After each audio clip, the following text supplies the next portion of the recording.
All right, and we're live. Welcome back to the Rising Above podcast, everybody. This is the Thanksgiving Day special. Yes, it is. So, thanks for joining the pod, everybody. Today we have. Thank you for inviting. Huh? I said thank you for inviting. Yeah, absolutely. We have Justin, who's already pretty lit, and then we have Zorro, who's next to him, and then next to me is Cepriano, and virtually we have Sarge. How you doing, Sarge? How you guys doing? Oh, I already know how you guys are doing, but doing? I'm doing great. A little worked up still, or what? You ready? Am I worked up? Huh? Am I worked up? What do you mean? Hello? Am I worked up? Hello, can you hear me? Oh yeah, there you go. What's going on with this microphone? How about now? We're professionals here, guys. Yeah, don't worry, y'all. Our microphones work. You might have to just keep it closer to your face, Sarge. You want me to So keep reaching? All right. I love the hat, Cepriano. Thank you. Did you just get it on the way here? Or did you already have I've it? had it for some years now. Yeah, Yeah, nice. 6, I think. Turkey is very upright, sir. Like a pecker. All right. Oh, we're starting, huh? Yeah, we're live. funny. Anyways, so what do you guys want to talk about? I had a couple topics I wanted to hit on. One of them was Which the one? whole Candace Owens thing. Have you paid attention to that? Have you paid attention to any of that? I want you to talk about it first, and then I'll give my. Okay, I don't know so who this is, first of all. you don't know who Candace Owens is? I might if you tell me about it. a little bit. She's like a right-wing political commentator. She was really good friends with Charlie Kirk, Yeah, she was affiliated with Charlie Kirk. and she ended up cutting ties with Charlie Kirk like a year ago. Okay.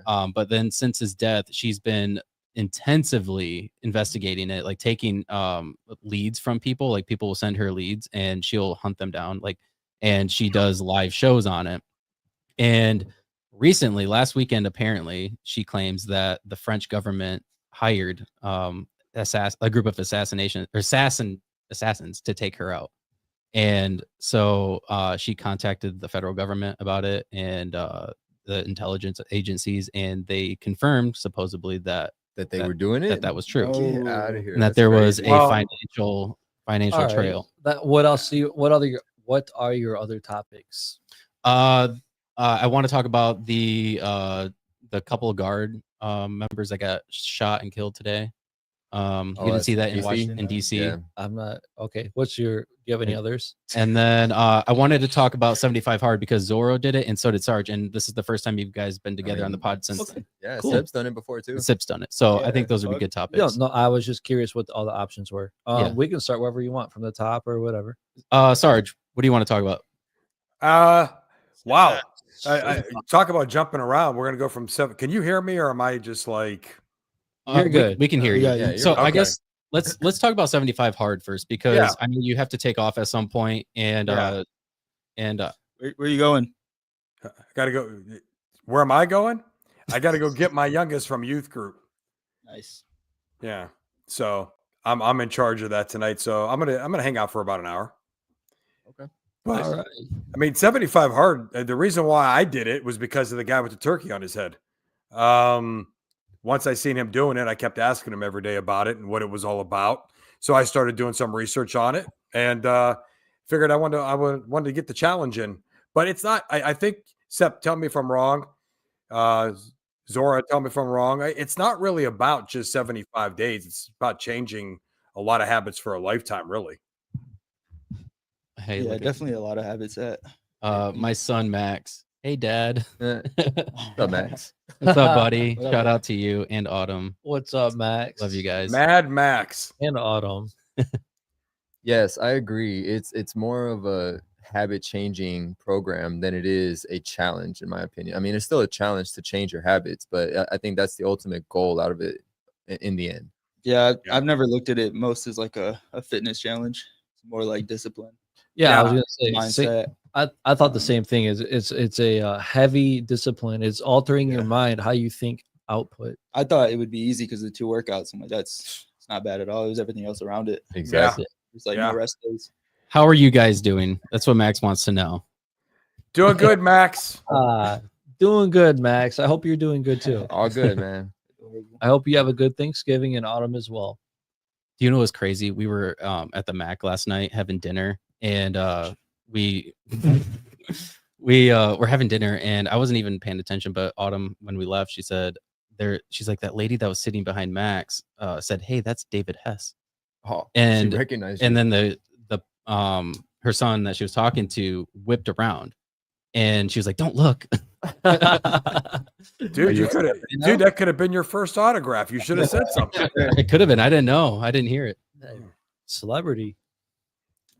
Yeah, but I mean, as far as 75 hard goes, like those guys just said, it's more of a mental aspect than anything else. I think the gentleman's name is Andy Frischella, Yep. that started the whole thing. He's the CEO for First Form Supplementation, and I think he has a podcast too, gentlemen. It's Real AF. Is that what it is? His podcast? Yes. Yeah. Yep. Yeah. So, go ahead. What part did you struggle with the most with 75 hard? I'm not going to lie to you, and it's probably because of my job. I'm in a different branch with GM now, and where I'm at, you're in a clean room where you're wearing a suit, and you can't just go to the bathroom unless you go into a break area, into an airlock, take the suit off, then go to the bathroom, come back to the airlock, put the suit back on, go back to your job. And so the 128 ounces of water was a pain in the ass. I mean, there's no other way to put it. Other than that, the reading every day got a little bit rough because I'm on 12-hour shifts, but I have a lot of days off too, though. And with the reading, you can't listen to an audiobook, correct? Like you actually have to physically read a book. Yeah. So it can't be on your phone either. Like you can't. Oh, wow. Yeah. It can't be on your phone. I thought that it could be on your phone, but I didn't do it on the phone. I did it out of a real book. So that's the part that caused you to fail. That's correct? where I failed. Yeah, because there was a day that everything got super busy, and I thought that I had hit everything, and then I think I did my workout like at 11:30 at night because I was like, it was that part. That was just how busy that day was. And when I went to bed, and I didn't think about it at all, and then I woke up, and then I was retracing my day before, and I was like, I totally missed out on my book. And at that moment, I could have done, like what Sarge was suggesting, which was to take, what was it, a 2-day penalty, Sarge? I took a 2-day penalty. Yeah. Right. Whenever you failed on something. But me and Dave discussed this part, and we kind of agreed and disagreed all at the same time. But it was more so that it's not 75 hard at that point anymore. It's a whole different program. Yeah. Now you're sitting here, watering down the program that was given to us. You know what I mean? I think what Andy's point is he wants you to fail. He wants you to make one little mistake, and then when you make that one little mistake, you have to start over again. And once you have to start over again, it gets into this situation where 75 hard becomes every day of your life. And I think that's what he's trying to get us towards, is trying to make this a lifestyle change. That's rather what than just 75 I struggled days. with the most, was just letting it consume me as much as it did. So it was just like dictating a lot of my mood, how I felt, how I interacted with others. So what aspects of 75 hard did you keep have you kept, I guess, so far since then? Are you talking to me? Yes. Yeah, you, Sarge. I literally read every day, more than 10 pages. And I had stopped reading for a while, but since I started 75 hard and I've been done with it, I've read 2 more books. So that's a total of 4 from the time I started it till now, maybe about over not even 5 months. I've read 4 books. If there's one thing I've dropped off of, I do not always do 2 workouts a day. I do 1 workout a day.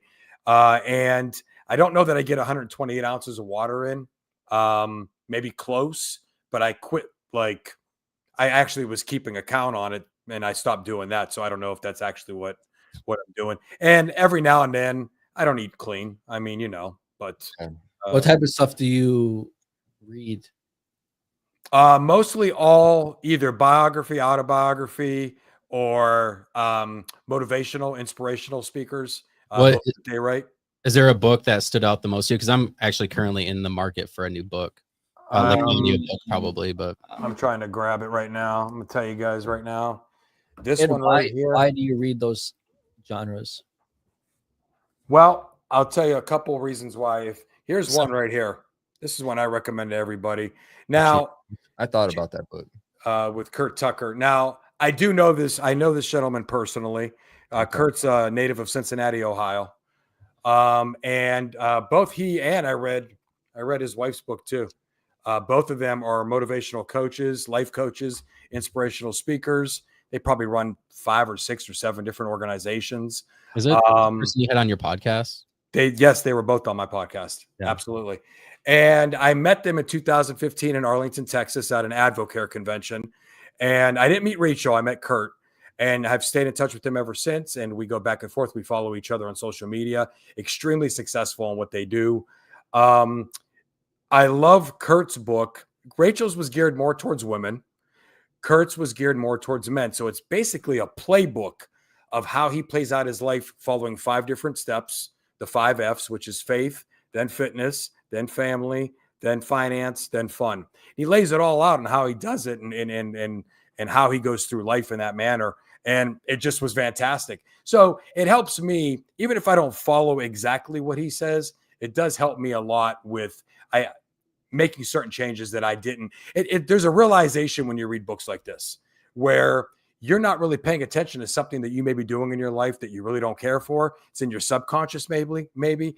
Books like this actually bring that out, where you start reading something and then you sit there in that aha moment and you say, damn, that's exactly what I'm doing wrong right there. And I never even paid attention to it. Yeah. So that's why I do like those books. I know that question was asked, why do you read those kind of books? Right. And that's why I appreciated the idea of that being the type of book that you were supposed to read during 75 Hard, because I think that helps motivate you as you're going along with it as well. Because if you don't have something that's like coaching you throughout it as well, then it's not going to be easy mentally, I think at least. Yeah, for sure. What did I read? I read a book called there was The War of Art, and then there was That's the one I recommended, right? Yeah, that's the one you recommended to me. And I had heard it a couple times on Joe Rogan's podcast. What did you think about it? It was good. I was halfway through it whenever I finally messed up or whatever, right? And I tried to keep going, but reading was the one thing that really fell off. What's it about? I enjoyed it. It's really about art. Yeah. It's about fighting with yourself as an artist, and but it applies to everyday life for most people's lives, at least you could say. It's just being able to withstand the challenges. Did you read it too? No? Okay. Yeah, that was a good one. The other one was oh man, I can't remember the name of it. The Obstacle is the Way. It was a smaller book. I think it was only about 220 pages, but the whole book was the stories about like successful people that had to go through obstacles to be able to overcome and become successful. And it tells their stories. So just understanding what they had to go through and stuff like that. So yeah, that was a pretty good book too. Yeah, I'll say in the last probably 5 years, I've read probably 0 books in my life. Proud of you. Proud of you. I'm still learning how to read, honestly. Adorable. Here's a book. Here's the third book I read that I guarantee you none of you 4 will ever read. What? What is it? Stories to Tell. Okay, bro. Richard Marx. Okay. You probably don't even know who Richard Marx is, you guys. I guarantee. Well, I don't want to. All that I don't. No. So listen to me. This is all right. Cepriano's going to love this. This is an 80s artist. All right. This is Gen X right here. Now listen to me. Growing up, I didn't really care for Richard Marx. I didn't. If you Google him, you might hear a song go, oh, I remember that from some movie that it might have been in or whatever. But he was a pop artist. Listen, he was popular. He was that Billboard Top 100, Top 10, had a bunch of hits, couple good albums. But I never really listened to him. I just wasn't into Richard Marx. But when I read this book and read about all the artists that he collaborated with and all the stories he tells, like when he was in Taiwan and how they were almost killed, him, his band, his roadies, his groupies, everybody who was with him in his entourage, they were almost killed by the Taiwanese mafia for canceling a show one night.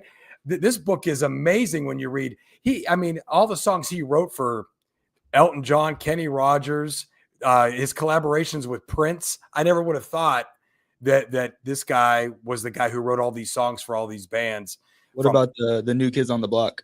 No, you couldn't get me to read a book about them at any given time, in life. Okay, what popular songs did that guy write then? Yeah, that we need to know about.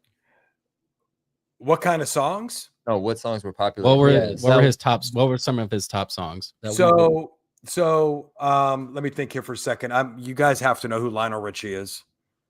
Yeah. So Lionel Richie's the guy who found Richard Marx and brought him out to California. And Lionel Richie was recording a song.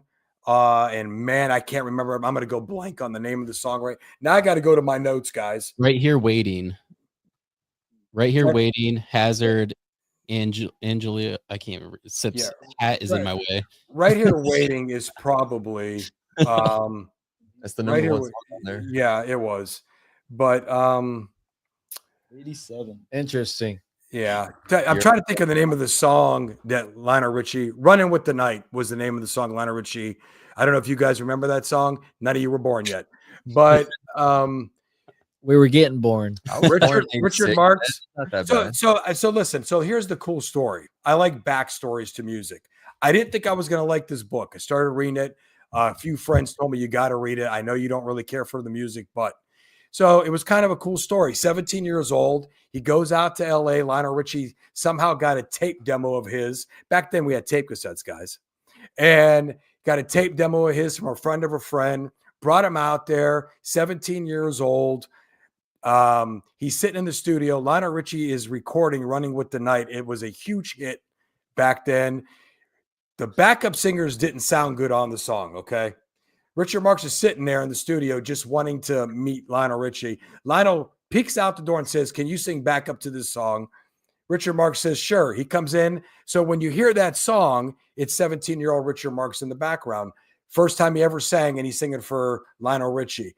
If you guys can equate that to some of the stories that are happening in today's music, it's kind of the same thing. So like Sep, 40 years from now, you're going to hear a backstory about a Drake song, and you're going to be telling it. Oh, Katy Perry, come on. Yeah, he probably will be telling it, huh? Yeah. Or and so it'll be something that you're drawn to, or maybe it'll be like somebody just said Katy Perry, someone you might not listen to, but it's more music that you would know about. Taylor Swift, you might not know a few things about her songs. You're not going to say you're a Swiftie, all right? But she may have collaborated with a certain artist that you got drawn into, and so that's why this book, because I'm Gen X, this book is kind of, I read it already, but I read it in like a couple weeks.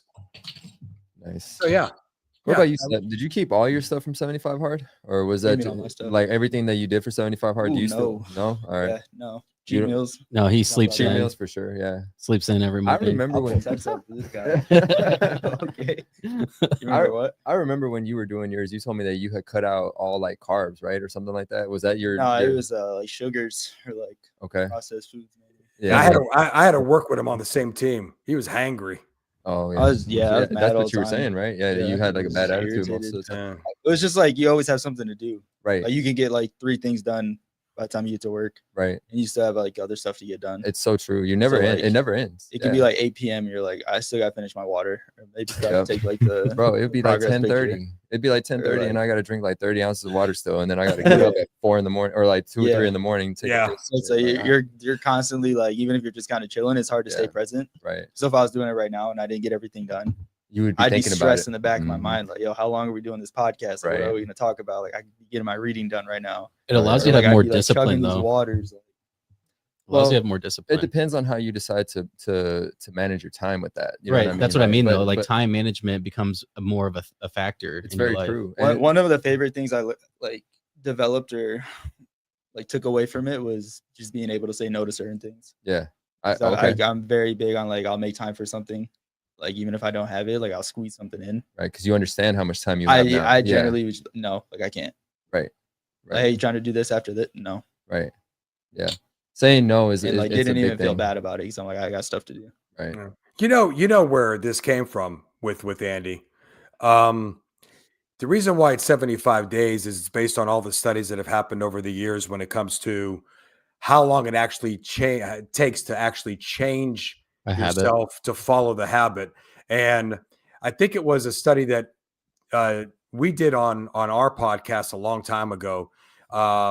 There was a guy who did, help me out here, gentlemen, when people get their nose jobs, breast implants, the BBL, plastic surgery. Plastic surgery. There was a plastic surgeon. His name was Maxwell Martz, Dr. Maxwell Martz. And he claimed, now this guy did everything from people who maybe lost an arm or a leg. So he does surgery, when it comes to that and amputations and things like that. He was doing a book on, or a study on, how long did it take for them to get used to like their nose job getting redone, or how long they got used to the new nose, to the prosthetic arm or whatever. And he was coming up with 21 days, which is what people started. 21-day challenge. But then another clinical psychologist came aboard, and she proved him wrong. Dr. Philippa Lawley. And the reason why she proved him wrong is because she went into habits like smoking, drinking, with Sep deals with porn addiction, things like that. Okay. Those types of addictions, where if you're talking about smoking and drinking and gambling and all that stuff, how come no one laughed when I said Sep's problem with porn? I was going to ask you when you took a breath. I was going to ask if you still had all your magazines tucked. I thought that was a disease I didn't know about. Yeah, that's So he doesn't read. So she came up with the idea that it's going to take way longer than 21 days. So I think that this gentleman here, realizing that, said 75 sounds like a better number. And that's the number he went with in order to be able to get that form, that habit changing idea in someone's head, to be able to not only go for 75 days, but make it a lifestyle change, basically. Dave, what did you say? You were saying that you were about to do something like this, or are you considering it? Is that why you were asking about it? 75 hard? Yeah. No, I just wanted to talk about it because you and I talked a lot about it at work. Okay. And then Sarge did it too, and you both failed. So I wanted to talk about that. Yeah, but Sarge continued on afterwards. I didn't want to keep going because I had timed mine so that it would end exactly when my marathon training was supposed to start. Because if you were to add on marathon training, if you were to add on marathon training on top of 75 hard, I feel like that would be. Didn't you do it? I'm sure that was insane, man. Like, I don't know. Well, you had to do an outside workout too. I already ran. Yeah. But it would suck days where I have like a 18-mile run. Right. All right, I still gotta go lift. Right. Justin, if you were to do 75 hard, what do you think that would be the hardest challenge for you? The outside workout, probably. Question. No alcohol. I would say, no. We that bottle. No, I'm kidding. No alcohol, right? I could stop. Habits are not my problem. My problem would probably be, just as an entirety of the program, would be to follow it. 100%. Because I don't really have everything is an equal weakness to me. Like, I could fail at any level of that. So probably the hardest, though, off the top of my head, would probably be the reading, because I hate sitting down and reading something. Now, maybe if I could find a topic. See, I thought I did too, until I did the challenge and actually had to do it and just picked a good book. Yeah. See, that's what I was just about to say. You kind of get lost in it. Yeah, if it was something I was interested in, or intrigued or excited to read about, I probably would be more motivated to read. Yeah, because there's days where I'd read more, because I'm like, I kind of like interesting. And like would look forward to it so the next day. That would probably be, off the top of my head, probably be reading. That's what I was dreading the most going into it. Because my favorite part. I love being challenged physically, but mentally, I do like being challenged. But if it's something that doesn't require a challenge to accomplish, then I don't really want to. I'm not motivated, because there's no competition in it. There's no competition in reading. It's you against you, bro. Like, I mean, in the end, it's just you against you. That's not competition. That is total competition. Let's be a perfect example. Today, we had some downtime at work today, and Zorro and I played chess. And it's all, there's no physical. It's all mental. I did not care. I wanted to beat Zorro every single game. Did not care. I hadn't played chess in 15 years. He beat me about 80% of the time. I was a good portion of the time. And now Zorro's a good player. It's not like I didn't challenge him. Like, that's for sure. Zorro challenge him with what? Like Zorro, an actual good game. It's a game of chess. Every competition, everything that requires competition can be exampled from chess, because everything is a game of chess, because you're thinking steps ahead of somebody. It's how far ahead you can think. So how smart did you? in certain things, I outsmarted him a lot of Oh, times. you got too. him Yeah. sometimes. No, I will say Zorro is a good chess player. Don't get me wrong, and I'm not You're some just better. master class. He can be better than me, yes. But That's something. I I can am be ex- better than him too. It depends on who makes the wrong move. It depends on who makes the wrong move. You know, I'm like, extremely competitive. What was the record? How many games you play? I don't know. It was probably like Probably like- I'd probably say at least a good 15 games. Yeah. I'd say that he beat me about 10 of them, maybe 9 of them or something like that. Oh, There was a couple draws. Let's So see. yeah, You gotta you get know. in the lab, my boy. But let's be honest, the draws were wins in my end because I had you were done for. Come You were done for. on, But bro, you, this I guy. had Done 3 for, he pieces says. left. You had a king. All You right. How long were you guys down today? That Oh, you yeah. guys were playing? Dude, we've been down since We built yesterday at 10 o'clock. Or 0 like cars. 8:30. Yeah. We were down since yesterday We before built 0 first cars. break. Yeah. Nothing changes. That's the same. I mean, I remember those days. It was fun. Yeah. Mhm. We're going to be down for 6 months for us. So Oh, that's horrible.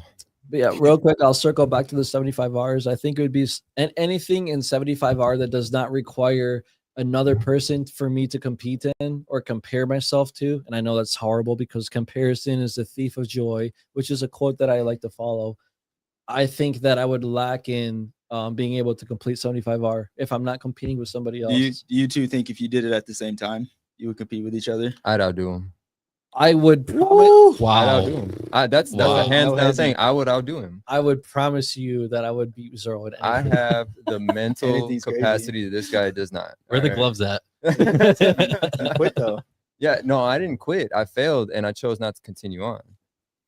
I'll tell you. I do have to say I've It's not worked quitting, bro. out I worked out a lot with Justin, and everything to Justin is a competition. It Like is. if I bench Everything. 225 and he's like, man, I'm not feeling 225 today, he will do 225, no problem. Just because, yeah. Just because he did it. Yeah. and like no matter what I'm doing, he's like, I'm doing it.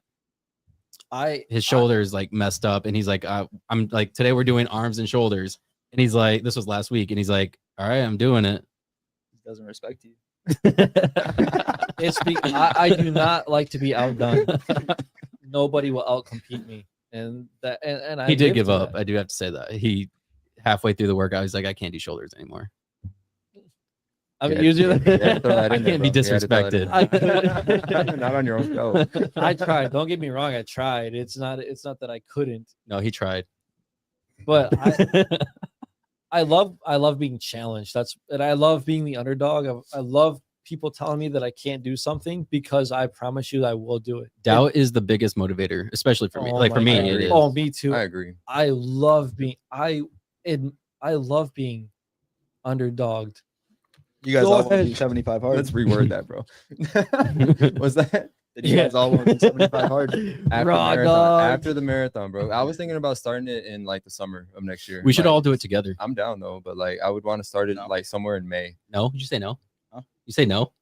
You guys doing it or what? I'll do it, but I'm like I said, I I ain't would- starting until May. I would wait. encourage you guys because I would kill all of you at it. All of us?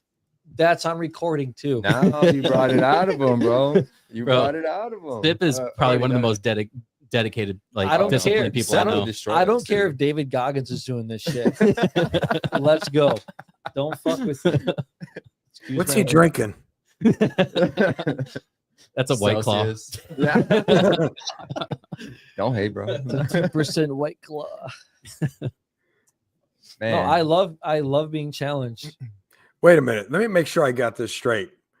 So we're saying we're all going to do the 75 hard challenge together. Is that what? Is that I what want we're to see you saying? guys do it. We're calling it the Rising Above oh, Challenge. you're not gonna participate?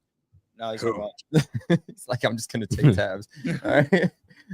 I don't want to do it, but if this is a competition where I can prove myself, It is. I step really up. don't want to do it either. I'm not gonna lie. I don't. point. I don't want to do it. I thought you because- guys were all competitors. Though. I I'm have my own confused. goals. I down, never bro. said I was. Oh, I would I said doubt is a motivator. put If anything. you tell me you're not going to do that, I'm going to do it. Yeah, I I, doubt don't that think you you're can doing do it it. though. That's what I'm trying to see if you guys would. But I don't want to do it. That's the thing. I just doubt that you would though. If you wanted to. Yeah, get I it. mean, I see what you're doing there. I'm just confused. You know what we should do is put all of us put $500 in the pot, and whoever drops out loses that money. Whoever finishes it, split the money. Ah, That's easy money Damn. for me. but what if we Easy all money. finish? What if we Easy all money. finish? Yeah. I'll Do already we just get our I'll money take back? a loan out for that money beforehand. It's already in my pocket. I'm not worried about it. Challenge me. I encourage all of you to challenge me. I want it. I challenge you to do 75 hard. How bad do you want it? Oh, but more than you. Sounds good. Put 500 on the table right now. I will. Snag it. Let's go. Do it. We'll make a date. I'm for real. Me too. I love being and the thing is, I know that you are more fit than me, and you can. It has nothing to do with fitness. And you run further. It has nothing to do with that either. Nothing to do with Yeah, that. I love. Nothing to I do with love it. the. I love the competition of it. Really. wouldn't And I even- know wouldn't that even you are have to more run fit than it. I am. And It that's what has I nothing love to do with about fitness, it. though. But- I said from the start, I didn't look at it as a fitness challenge. Yeah. No, Listen, one of the workouts can simply be an abdominal workout for 15 minutes. You do yoga. Well, it has to be Yeah, 45. 45 minutes. Yeah. No, and I Or love that. I want to be challenged. Yeah, you So- can be.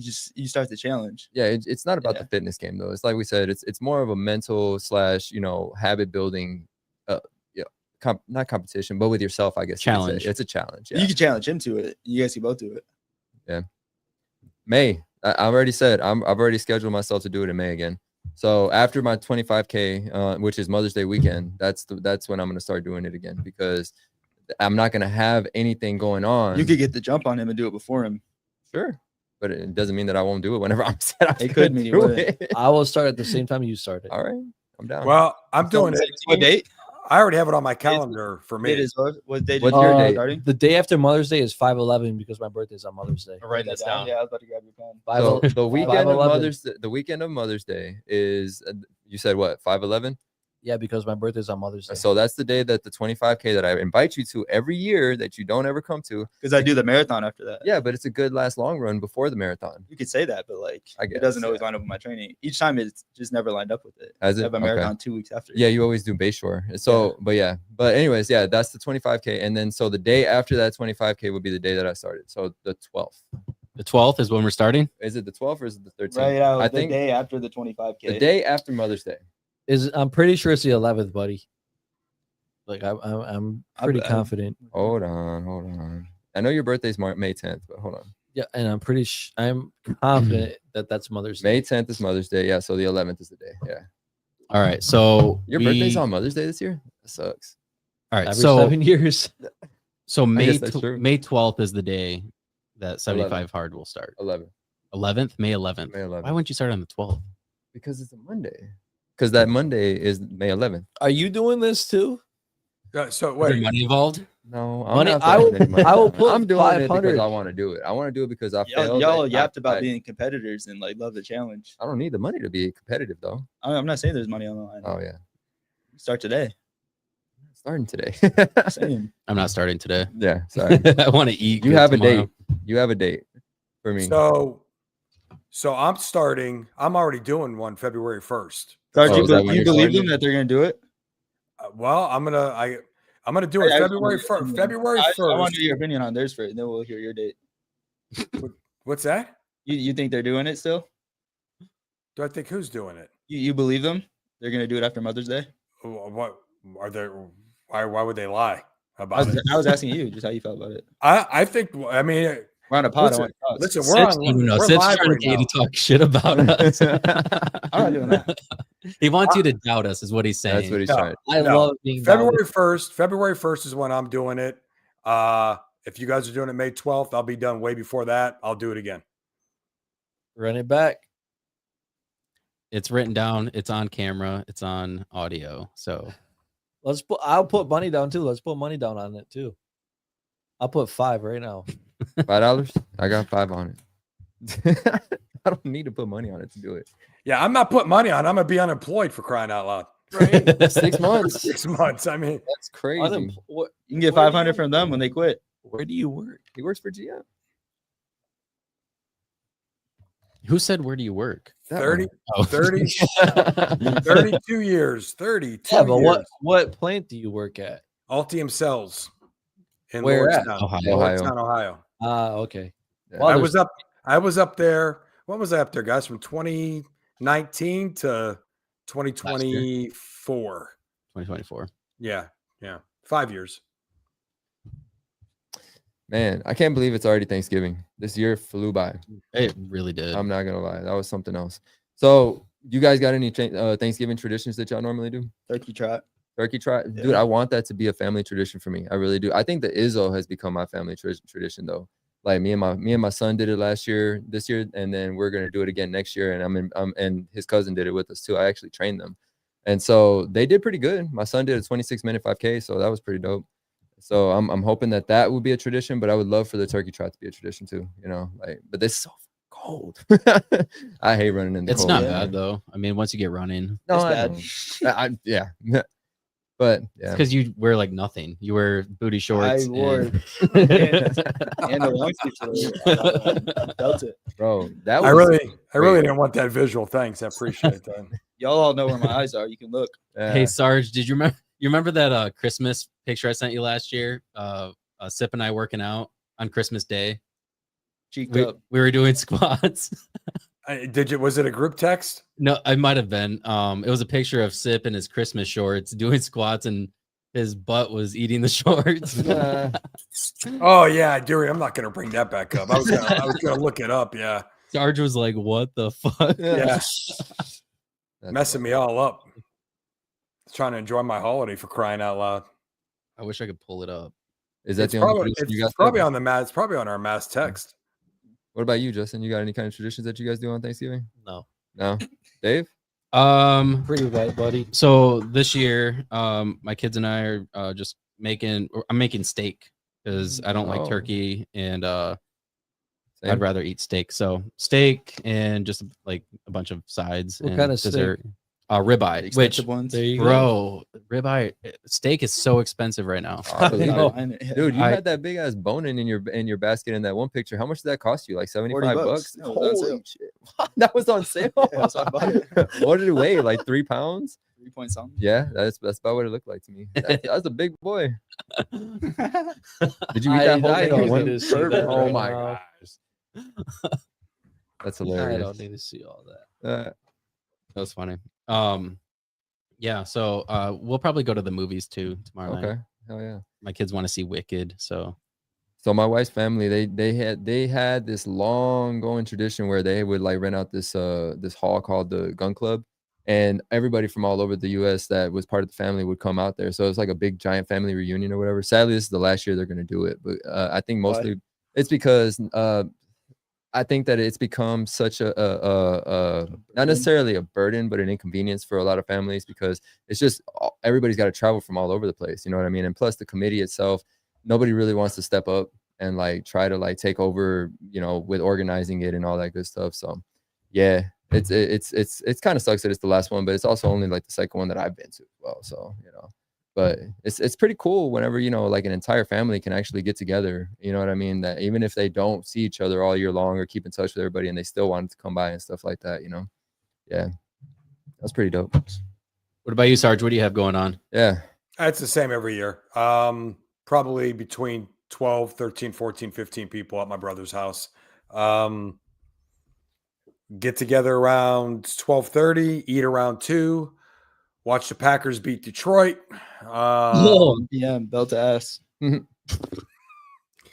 Why are you a Packers fan? Aren't you? Yes, Sip, let's get into that. Why are you a Packers fan? I I'm love it, talking to though. you, I Sarge. love it. What? I didn't hear what you said. What'd you say? I was asking you why you're a Packers fan. Aren't you from Ohio? Like, Yeah, I mean, you want me to go into another long, drawn-out story about how it all happened? Quick Yeah, answer would be yeah, nice. yeah. I was 8 years old. I started watching the Brett Packers, Favre. and that Oh, was no, it. that was way Yeah. before that. Oh, okay. Yeah. What about you? Why are you a Packers fan? I would watch Clay Matthews a lot because I played outside linebacker when I played football. Dude, Clay Matthews was a badass. I would try to like mimic his moves, like where he lined up, how he attacked. Did you play? Like actual, like in like sports, like at school or anything like that? Yeah, Yeah. Oh, okay. I didn't know you played football. That's yeah. cool.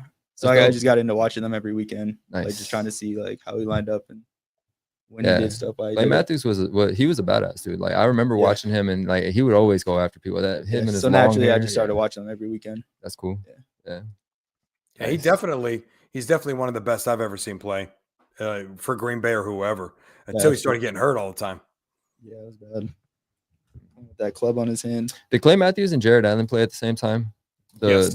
Yeah, he did. The defensive end for Minnesota. Minnesota, yes. Yeah, he almost broke the record for sacks at one point. That was that, and they took it away from him. I can't remember exactly what game it was or whatever, but that would have been dope to see. I'll tell you who's going to break the record this year. It's going to be what's Myles his name? Garrett. Myles Myles Garrett. Garrett. I don't know about you guys, but I feel so bad for that guy. It ain't even funny. because he plays for the Browns. Yeah, I don't blame that at Yeah. all. Yeah. He Yeah, took I mean, that. He took that he pay. took He the took money. that big pay. Yeah, he took the big money. Yeah.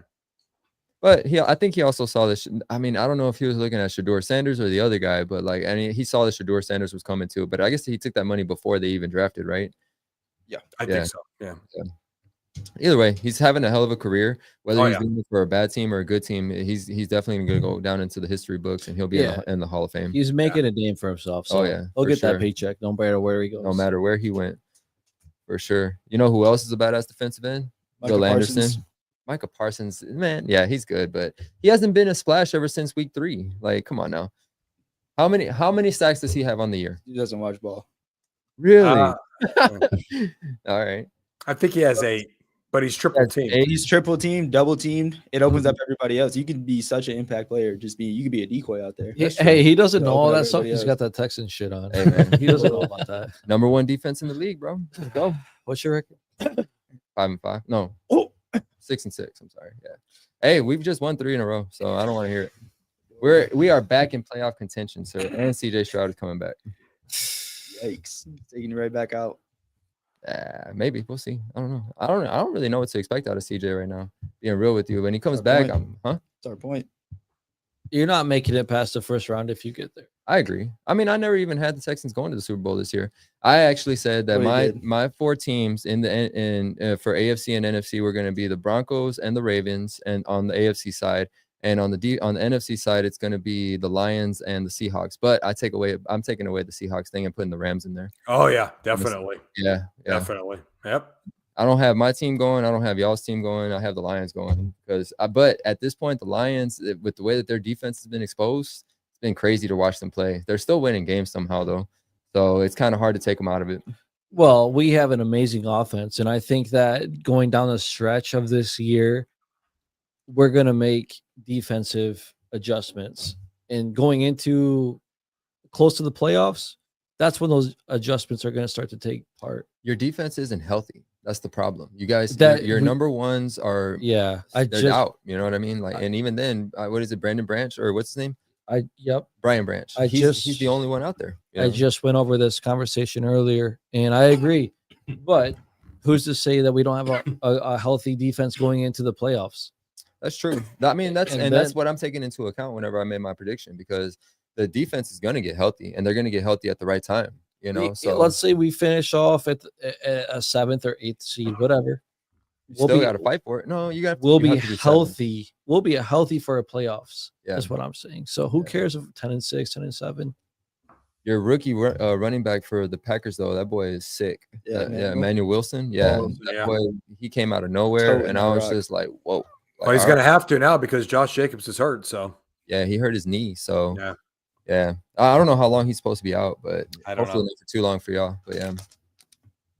Well, let me ask you guys this question. We'll stick on football for 1 second here, and I know there's a couple other topics David wants to get out there, probably a lot more serious. But I think I'm looking at Michigan State fans here, right? Am I right? All 4 of you, all the way around the board? Yeah. Don't worry about all that. So here's an interesting question, because I'm going to tell you what, when I came up there at first, I was kind of shocked to see this. Michigan State, I think, hates that team in Ann Arbor more than we do. The way you got, I mean, I couldn't believe some of the arguing on Michigan State, Michigan week. Who do you think, what are you looking at this weekend, or do you hate Ohio State that much? I don't watch enough college football. Yeah, you got to elaborate a little bit on that. Who do you want to win, and who do you think is going to win this weekend? Ohio State, they're playing Michigan? Yep. What are the records? Ohio State is 11-0. Michigan is 9-2. You could throw records out the window on this one. Yeah, it's you got a freshman. You got a freshman quarterback that is relying on a defense to get him the ball enough times for him to score in Michigan, and then you got Ohio State Buckeyes that are the defending champions, even though they've given up a couple of their players to the NFL last year. So I mean, but the way that they're playing, they're still playing like that championship team that they were. You know, I think that Ohio State's actually going to take it this time. Yeah, are they in the big house or are they in Ohio? They're in the big house, and it's the weather ain't looking. How's the weather up there right now? Oh, it's horrible. What are you talking about? Yeah. I think given the circumstances, I think Ohio State's a better team, but I think given the circumstances, Michigan has the upper I hand. think that Michigan is favored Michigan. because it is in Michigan and it is going to be a bad day of weather. And I think that they might be able to pull it out if their defense can, get to the quarterback enough. But if not, then it's definitely going to be a long day for Michigan. Yeah, I mean, I don't know. I've seen this game where one team is supposed to be way better than the other, and it never really works out that way. I as an Ohio State fan my whole life, this is going to be a rough game. It's probably going to be a really rough game. I don't know if we're going to be able to pass the ball. Hasn't Michigan owned Ohio State for like the past 20 games or something like that? No. Ohio State 4 years. Ohio State was 16-3 this century, and then they lost the last 4. Oh, okay. And so it was the other way around. But they're just making such a big deal out of it, and I know it's a big deal. Well, because yeah, it's like one of those things, Yeah, but, yeah. Of course, we go 16-3. I come up there and we lose 4 in a row. Let's talk about an absolute damn nightmare. Holy cow! I'll tell you, it's funny because I used to live in Ohio back from 2011 to 15. And it was the exact opposite. When Ohio State would play Michigan State in basketball or football, that's when Michigan State was just dominant. And all the time, when people would come into my store at my job and say, "Hey, we won." And I was like, "Yeah, we did win." And they'd be like, "Oh, Ohio State won." I was like, "No, Michigan State won." And they would curse me up and down. So it was funny back in the day. Well, you guys have always historically had a better basketball program, probably one of the more elite basketball programs in the nation, I would think. Yeah, you guys did spike in the last couple of years. You guys did spike Ohio State, but I do think overall Michigan State's just more dominant because of their head coach. I mean, it's so respectable. How long has he been there? I mean, I think I was like too long, 16 years old when he started there. Yeah, he's one of those immortals that just 25 go anywhere. Yeah, he's been there a long time. You got to have respect for that guy, and I think that he's had a certain consecutive amount of Elite Eights as well, or something like that. 1995. That's when he came. Yeah. Wow, that's a long time. So he's very respectable, and not only that, is he's just created a great multitude of players. Who's gonna take over for him? Like this guy should probably nobody's gonna be able to do it. It's like the Bill Belichick. Well, I can't say that, but I mean, yeah, I would agree. It's kind of the same idea. We were talking about that, right? Yeah, at work. Yes. Yeah. It's a Belichick situation. Which, by the way, how's North Carolina doing? Not good. Not good. Well, he's busy. A young girlfriend. I'm sure she's busy. Yeah, better things to do. And he's got his money. He's got his reputation. He doesn't care. He's doing it for. It is a serious job for him, but I'm sure it's not that serious. You know what I mean? Right. What the owner's gonna come? You got to do better, or what? You want me to resign? It's one of those situations. So, Coach Tony, you're a coach, right? And for the most part, conditioning coach. Okay, yeah, conditioning coach. Yeah. One of the things that I was arguing with somebody about when it came down to Belichick was that he is a good coach to position players through their talent. I don't think that he's ever been a good coach to be able to bring out the talent in the person. You know what I mean? And so do you think that those two things go hand in hand, or do you think that that's something that is definitely two different types of a coach in general? No, I think if you can't take your philosophies and your ideology and how you perceive success, and if you could take that and make that team believe in your system, you could catch lightning in a bottle. I think he did that with Tom Brady, but without Brady, you see what happened. Exactly. So it takes every component, and he just, there's just great coaches that get their teams to believe in their system. Tom Landry, Bill Belichick, but there were also teams that they ran that were bad teams. And the reason why is not because their coaching system didn't work. They didn't have the players believing in their system. So they didn't know how to adjust their system for the players that they had. Right. Okay. So it's the same idea with him being in North Carolina. I don't think that he has the ability to use those players the way that he needs to be able to use them because he doesn't understand what he has. Right. Yeah. I mean, that's really the way I look at it. It's not always just about how well the person understands, like in this case, the game of football. It's can you get the other players to believe in your system? And That is not an easy task at all. So he just did. He got lucky. He got lucky. And I mean, that guy's been around a long time. He's won a lot of Super Bowls. What you guys don't know, maybe you don't know, is he actually won 2 Super Bowls with the New York Giants. Yeah, he was he was the defense coordinator, yeah, with Lawrence Taylor and those guys. Yeah. So he's been around successful programs even more. He actually was taking the Browns in the right direction in the late 90s as the head coach. Dude, I found that out. I was so stunned when I found out. Do you know who their coaching staff was? They had Nick Saban, who coached Alabama. They had Bill Belichick. Yeah, they had these guys on the Browns coaching staff when Modell took the team and went to Baltimore with them. Wasn't it only like 2 years that he was there? Yeah. It was like 2 years. Didn't give him a chance. Just didn't give him a chance.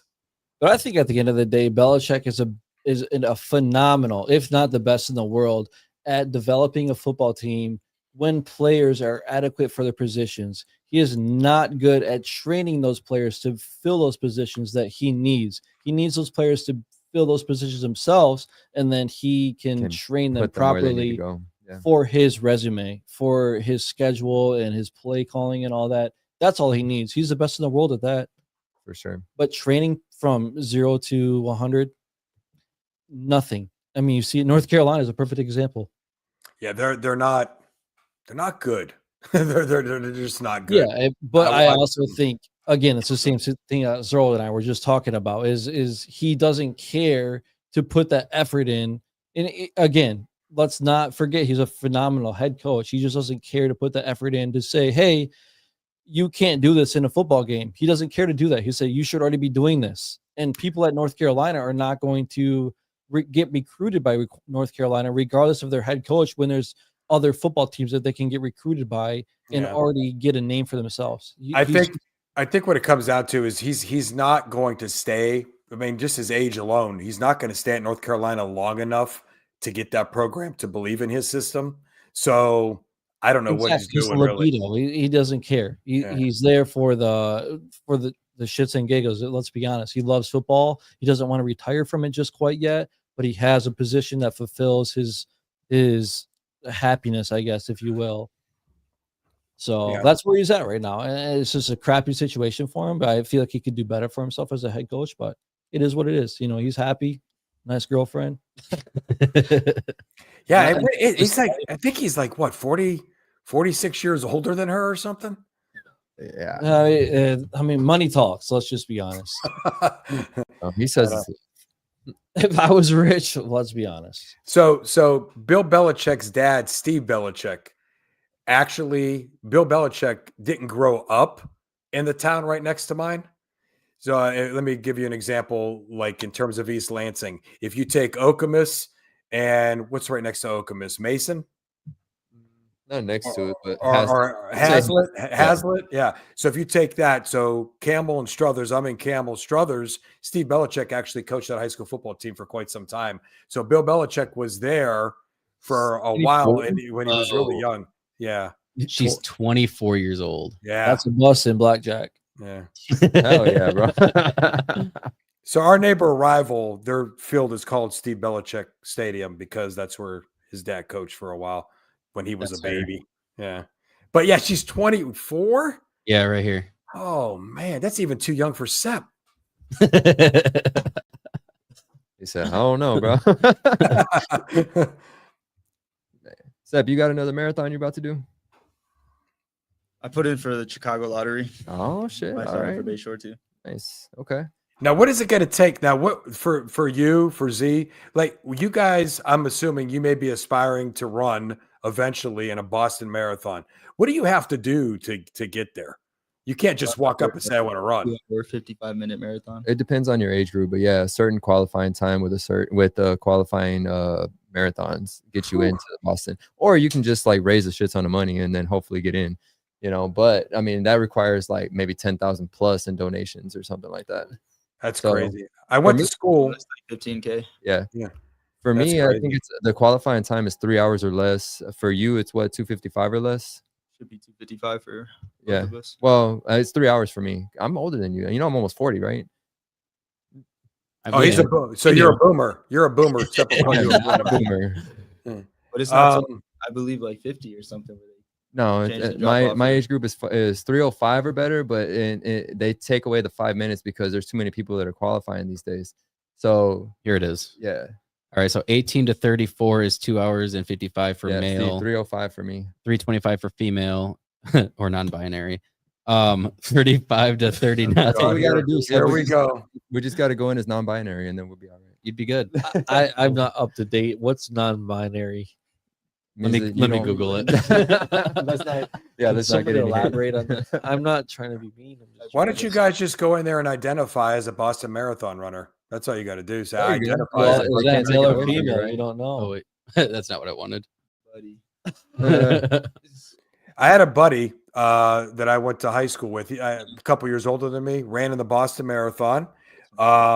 And he was a block away, I think, when that bomb went off, when those bombs went off. That's crazy. crazy. That is Yeah. crazy. So non-binary specifically is like trying to read what Sip An said. umbrella term. An umbrella term for gender identities that are not exclusively male or female. So you're neither male nor female, according to Yeah. So I'm you can confused by that. you can kind of identify you can as say what you want. I don't identify as either one. Or could you identify like one day as a male and one day as a female? You know what I mean? Like you're kind of fluid gender at that point. Probably. I can't really speak on this kind of stuff. I have no experience. But I mean, I'm What's sure that's happening probably to how it America? goes. I mean, it started a long time ago. So yeah, back to the qualifying times. Like, yeah, for me it's 305. There's only two genders. It's either 305 or take. better. Bro, this is where we start getting canceled. Yeah. I'm looking for my seatbelt because I'm strapping in. Here we go. I don't. Sip has been No, waiting for the moment. To say that? Wait, He's what got did the he- like- hat. He's prepared. He's like, I'm waiting for Justin to say something. Because the last episode that we did, I don't even want to talk about it. was the African Americans. Yeah. It was about the Charlie Kirk thing. What did I say about that? We'll bring it back up. All right. So Oh boy. Enlightened. before we were talking about the Charlie Kirk assassination, you had talked about something about how Charlie, what was it It exactly? was that he was influencing the black culture, culture yeah. to be Absolutely. better. Yeah. Yeah. Basically saying, I don't care how people view me, but saying they are not doing good enough. I'm They putting the need to be camera better. on you. I mean, I'm go removing ahead. my logo. That was too funny. I mean, I stand behind what I said, and I don't feel like I said anything wrong or No, out of the ordinary. You know? I understand what you were saying. It just didn't come off like you It were. just sounded like inflammatory. Yeah, I he agree. he didn't just influence the black culture. He influenced a lot of culture. Yeah. It was it was the gay, or it was the trans movement. Like he literally. I mean, we played a clip, Sarge, when you and I did the episode, of a person who was very confused with their gender and their identity as a young person. And he sat there and talked to them very passionately about it. So it wasn't just like the black culture. It was literally All just all cultures. young people. Yeah. I think that was the most important thing about him, was that he was actually reaching out to the younger crowds, and he was actually, helping them be more aware of what's actually happening in the world, and whether they agreed with him or not, he was still taking the time to do that. And people don't do that, like they don't actually go out to colleges and talk dangerous. to people and stuff like that. Was that? It's dangerous. It is. And you see, like, Well, Is it- It's not wrong. like Charlie said a million times, it's when we stop talking that the problems start. And Right. and that's all he was trying to do, was have a conversation to find the differences and agree to disagree and find some type of. He always said this: if you watch his speeches, or when he talks at different college, can't believe I have to say that, at different college campuses, he would say, let's find a common ground. That's what Right. he would want to do first, and then they would work from there. Yeah, I don't, I thought that was pretty cool because, when a college kid came up to the mic, they oftentimes were kind of, I don't know, they're on the defensive because they're debating him. And so he's like, well, I understand your point, but let's find where we agree first, and then we'll get into that. And so he would break the whole, whatever the topic was, he'd break it down in steps and then find the common ground. And then they would discuss what they didn't agree on. Well, I think at the end of the day, he was lighting a match under the people that needed a match lit underneath them to succeed, and Yeah. that's all what happened. Yeah, I agree. Sorry, I'm distracted by my cameras keep going off. I'm like, who's in front of my house? You're fine. Yeah, this kind of brings me into the whole Candace Owens thing too, because Yeah. I don't know if any of you guys have followed her videos, but it's been interesting. I watch every single video she's done about Charlie Kirk, and um, I know a lot of people want to disregard what she says because she has a lot of hot takes and she's kind of all over the place, and people want to label her extreme, and rightfully so, and she can be kind of extreme, but I find the whole Charlie Kirk thing interesting because that was her friend. And so all these people that are reaching out to her, sending her leads, she's been kind of tracking it all down. And she announced this last weekend that the French government, the Macron family, hired assassins to take her out. And she confirmed it with national security officials, and they agreed with her. They said that was true. Now I was looking it up though, and there's some news outlets that are saying it's like, she's off her rocker and she's kind of lost it. So I don't really know how accurate that is. Well, it's But hard because she probably doesn't want to provide the proof to prove her thoughts. she but has provided proof. Yeah. What proof though? I don't know specifically as far as the assassination, but she said there was receipts. There's money that was sent to a group of assassins, and so it can be traced down. That's fine. And there can be some worry about that, and that's fine. But it's like I kind of lost my train of thought, but it's kind of like, she does have that proof, but at the same time, she doesn't want to release all the proof because then she'll be exposed, I guess. So it's kind of like, let this play out before all of it is concluded, I guess, is what I'm trying to say. Well, I mean, but is it that she's given the proof over to the intelligence agencies for them to be able to work on it before she comes forward to the general public? Because she's not releasing any more information. She's not hosting any more shows this week. I bet I can almost guarantee you, as soon as it started spewing or sprouting, she probably went to authorities right off the bat, and it's probably been an ongoing investigation under the radar. And then once they were like, "Yeah, we have confirmation on that," then she probably released a little bit of evidence, not only to probably give it out to the public, but also to maybe scare off whoever is trying to get her. Yeah, absolutely. I mean, and what's crazy about this whole thing too is I haven't listened to the series, but she did a whole series on the Macrons, which are the French leaders, like the leaders of France.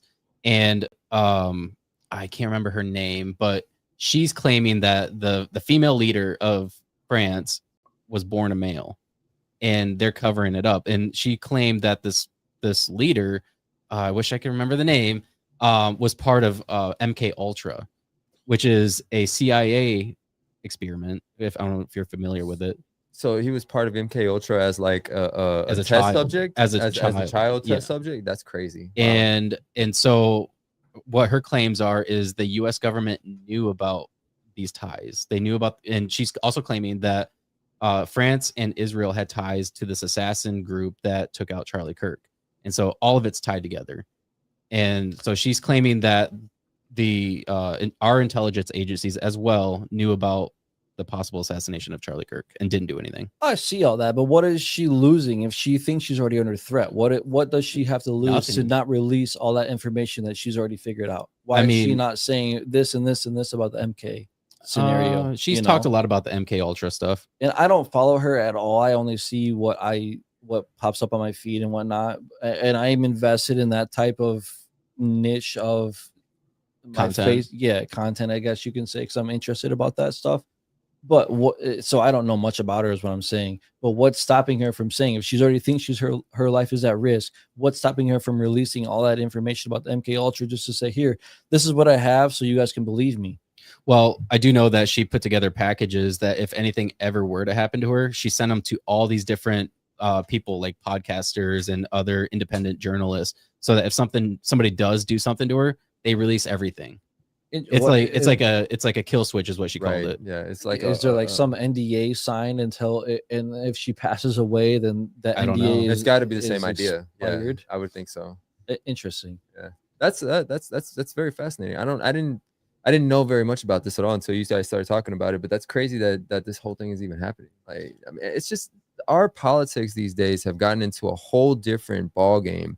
It's all about like, trying to figure out who we're going to frame and who we're going to, take on at this point in time. It's not even really about trying to help and resolve the issues anymore, or No, I know it never really was, but I'll tell you exactly what it is in the 70s, 80s, 90s, it was a game of checkers. yeah. Now it's that chess. technology is accelerated, it's a game of chess. It's a game of, we got to think 10 steps ahead because we already know what they know, what they're going to do. It's thinking ahead. And that's just what it is nowadays. Unfortunately, though, this stuff's been going on since the 60s, 50s. If you really think back on it, just now information travels much quicker. Would you say so that, I'm going to read this article real quick. Yeah, go Candace ahead. Owens' spiral is a warning to my fellow Republicans. All right. So I am loath to give any exposure to a far-right grifter who has whipped up outrage by discussing outlandish conspiracy theories by Candace Owens, continues to cross lines, gain followers, and curry favor with the conservative far right. And that is a problem. So here I am on November 22nd in just one of the bevy of her unhinged conspiratorial posts. Owens said that a high-ranking employee of the French government contacted her and claimed that the president of France, Emmanuel Macron, and his wife, Brigitte Macron, which is what she is suspecting is a male. Owens refers to them as the Macrons, paid to have her assassinated. For the past year, Owens has been claiming that the French First Lady was born a man, prompting the Macrons to file a defamation lawsuit against her. Owens also said in a post that the French were somehow involved in conservative activist Charlie Kirk's assassination. Kirk was fatally shot September 10th, and Owens has been posting rants and conspiracy theories about his death since that day, which is kind of disingenuous to say because she has posted a lot of facts and she's proved it, and she's put Turning Point kind of in the spotlight in the hot seat and having to answer some questions that people had, and she was right about them, like the whole Charlie Kirk text with her saying that he wanted to leave the pro-Israel movement. It was true. He wanted to leave the pro-Israel movement. And a day before he was assassinated, he explained to everybody that surrounded him, like his inner circle, that he feels like they're going to kill him. And she exposed that. Let's not forget, on her show. On the day he was assassinated, there were 13 phones within the perimeter of him that were from Israel, that were opened up in Israel. Yeah, I was wondering the same thing. I was going to bring that up. I was like, so it wasn't the Israelis at this point. She's just it's a team of people. So there was some French brigade people, and then there was one Israelite who also trained with this group, who came to Minnesota to train as like they were like shooting for like a week somewhere in, I think, Minnesota or somewhere out there out west, and then a week later is when Charlie Kirk got assassinated. So wow. It is America, and Owens is free to speak her mind and earn a living via her grift, but the conservative right should not support her. She is spreading allegations untethered from reality, has been openly anti-Semitic, and leaves a trail of legal wreckage in her wake. The right should condemn her, memory hole her, and remain focused on how the Republican Party can institute policies that really help the American people. This seems like a very opinionated article. Yeah.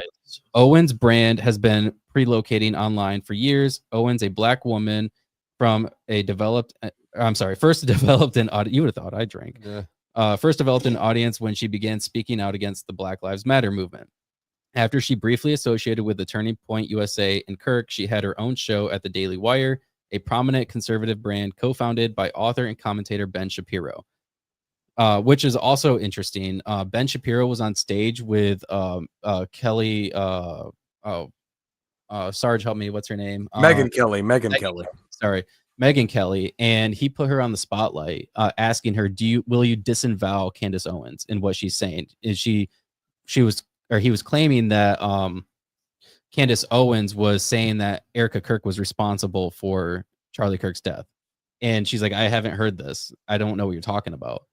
And he's like, well, will you disavow that? Yeah. Like in front of her audience. Right. It was her show, the thing she was doing. He was a guest that she invited.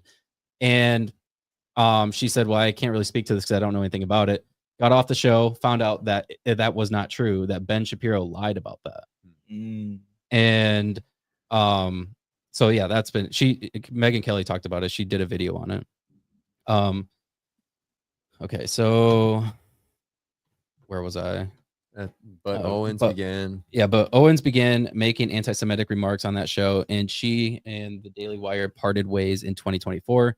This seemed to spark increasingly erotic behavior, and her antics ratcheted up a notch. She descended into madness with her Macron obsession, but her followers ate it up. The first episode of her Becoming Bridget YouTube series has nearly 6 million views. When Kirk was killed, it set Owens off more. The two were friends, though Kirk seemed to distance himself from her the years for exactly what she is doing now, sprinting down bizarre rabbit holes. Rather than honor their friendship, Owens remains compelled to exploit it. She has done approximately 35 podcast episodes about Kirk since he was killed. According to one site's analytics, the last time Owens gained significant weekly subscribers was in February. After Kirk died, her podcast jumped to 430,000 subscribers in the week of September 22nd. So I also just want to say that a lot of creators are creating content about Charlie Kirk, and their subscribers went up like tremendously. It's just like it's a hot topic. Everybody's interested in because it's a huge clickbait. Because they know that there's something not quite right here. Right. Like this is like the modern day JFK assassination. Yeah, I was just about to say that. That's like, crazy. Yeah. You know, like if a YouTube was a thing when JFK was assassinated, this would be it. That would be people would be talking about it forever. Mm-hmm. So guys, let me just say this real quick. I mean, there's a lot for me to add here, but you guys are doing a great job. I got to jump off and get moving. But David, thank you, gentlemen. It's been a pleasure tonight. I got to head out, and I'm hoping that we can get together and do this again real soon. Absolutely. Thanks for joining us. Happy Thanksgiving. Sure. Yeah, Happy Thanksgiving to all you guys. All right. All right. See you. See ya. All right. All right. So let me get back to this article. Just a heads up, you're only about halfway done. Owens is a classic grifter, producing nothing, discovering nothing, exposing nothing in real life. She just rants online via. Okay, this is just opinions. Yeah, I don't know. So I guess that's kind of the basis of it.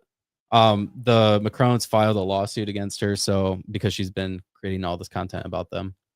So where do you think that this all falls into importance in our lives? I just want to know. I think it's very important because we have somebody who's an American who is talking about free speech. They're practicing free speech, and we have foreign governments that are implementing their thoughts, their beliefs, and they think that they should control the way we talk, or the way in what we talk about by killing somebody. Right. So in public, if this is true, I don't know if it's true. But if it is true, that should be a huge concern to every American. Right. Your concern is that our freedom of speech is being taken away. Not ours, but necessarily being taken away, but it's being controlled. It's being controlled. Yeah, that's the whole thing. So that's how the world operates, though. It's not. I mean, the same way at GM. The problem is anybody that decides to come out and speak, loud and proud about what they actually believe and what the truth is, that's whenever they start becoming a target, right? We saw it with MLK, we saw it with Malcolm X, we saw it with Charlie Kirk, we saw it with JFK. Anybody that actually decides to start coming out and making the public aware, and then we start to unite, that person is now a target. And so she is now become that target at this point. Is that what you're trying to say? I don't know if that's true. Well, it seems like it. If it is true, I'm just saying that's concerning. Right. It really is. It should be concerning to everybody. And to read a piece like that, I think it's a little bit disingenuous because, I think there's a lot of truth to what she has said. I mean, I'm sure everything that she has said is not true. Right. But there's a lot of things on the internet, on YouTube, a lot of creators talking about things that are not true. Like I seen something yesterday about a guy that I actually like, Jesse on Fire. He posted something about how Erica Kirk pregnant with JD Vance's baby. Oh my gosh, we've been talking about this lately, and I'm like, dude, I don't think so. But all right, what do you think? Do you think that she was out there messing around with them? No, I don't think so. I don't think so either. I think she's an honorable person. I wouldn't go that far, but I think that she's. You don't not think she's that honorable? Person. I wouldn't say that she's not honorable. I wouldn't think that she would say that.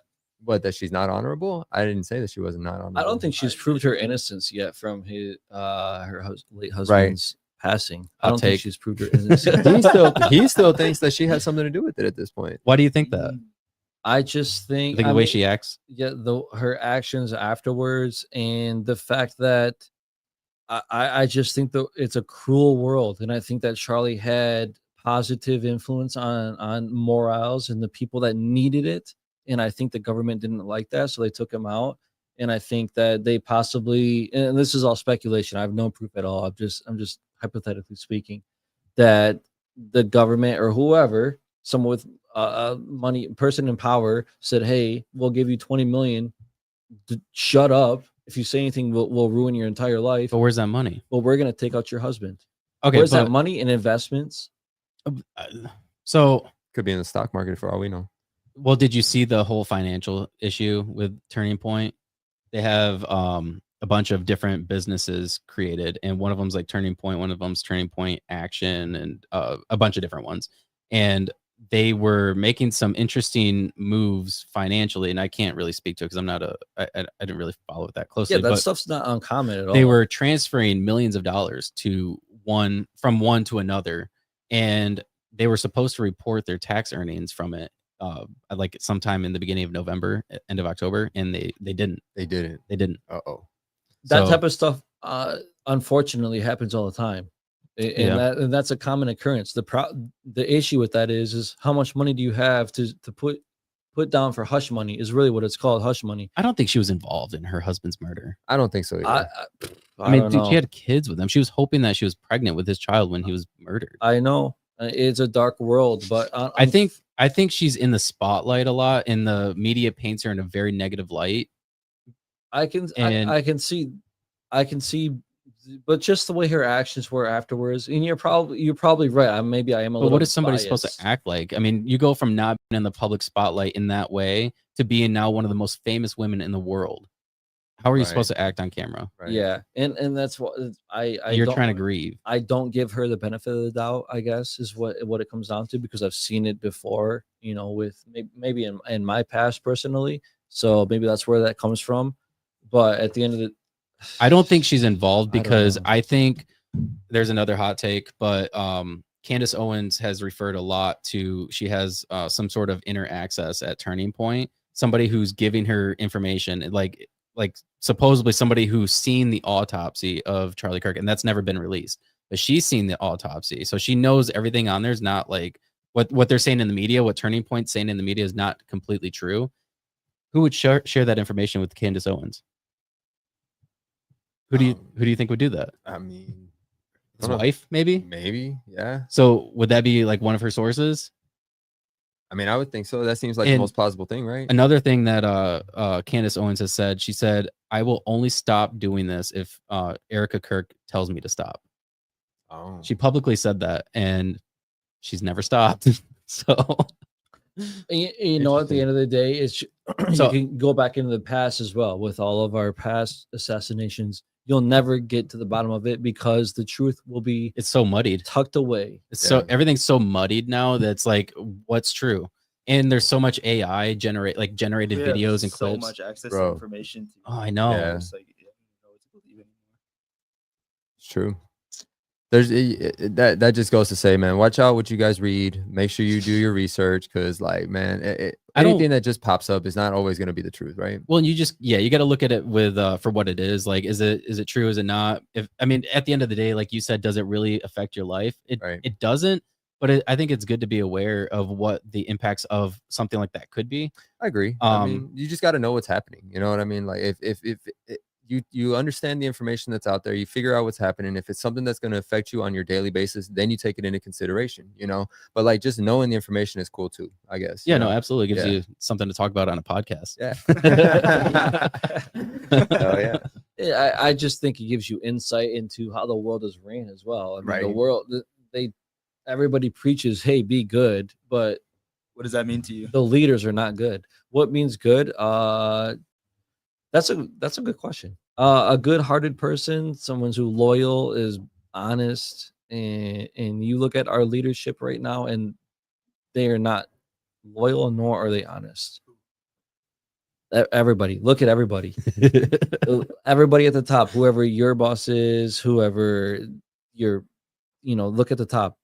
Do you think that's ever Congress. changed? You think it's ever changed though? Has there ever been a time in history in politics where the people at the top have been honest? Yeah, but they are either voted out, assassinated, or kicked out.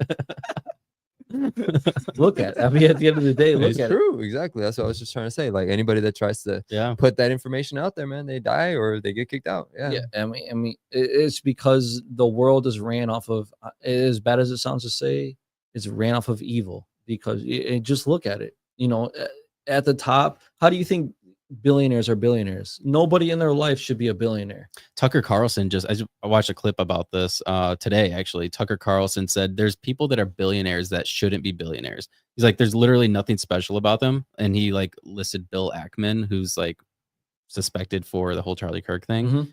Mhm. Who's that? He's some sort of Jewish, he's a donor for like a lot of these organizations, but he's a billionaire.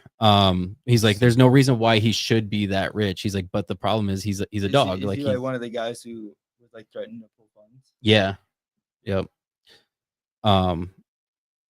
Yeah, actually, I'm gonna find that clip. You guys keep talking. I'm gonna find that because But yeah, anyways, the world is just it's just ran off of deceiving, and that's because those are the leaders of the world. Well, how do they get to that point? By lying, and how do they get to that monetary value? And It's you a know, lot pinning people against each other. exactly. Yeah. You know, at the end, you see it at GM every day. It's dog eat dog world. The biggest dog gets the biggest bonus. So now put that on a scale by 1,000, and then you have the Congress. What are you Okay. trying to find? I'm trying to find this clip that I just watched today. It's right here. All right. I'm gonna share my screen. Yo, I see we got 5 people watching. Anybody want to comment in the comments? Go ahead. What do you Let us know who's out there. Sure.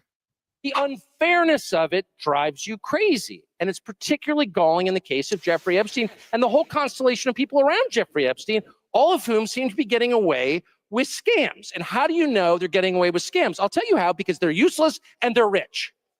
So how do you come to a place where some of the least impressive, most useless people who have no actual skills become billionaires? How's that legitimate? And by the way, if you ask this question, at least in Washington, it's like, oh, well, yeah, it sounds like you're a socialist. Sounds like socialism. Yeah, okay, I'm a socialist now. All right. I was a Qatari agent or a bigot. Now I'm a socialist. All right. Leaving aside my committed socialism, can you answer the question? How did Bill Ackman get $9 billion? Bill Ackman, a pretty impressive guy? I know Bill Ackman. No.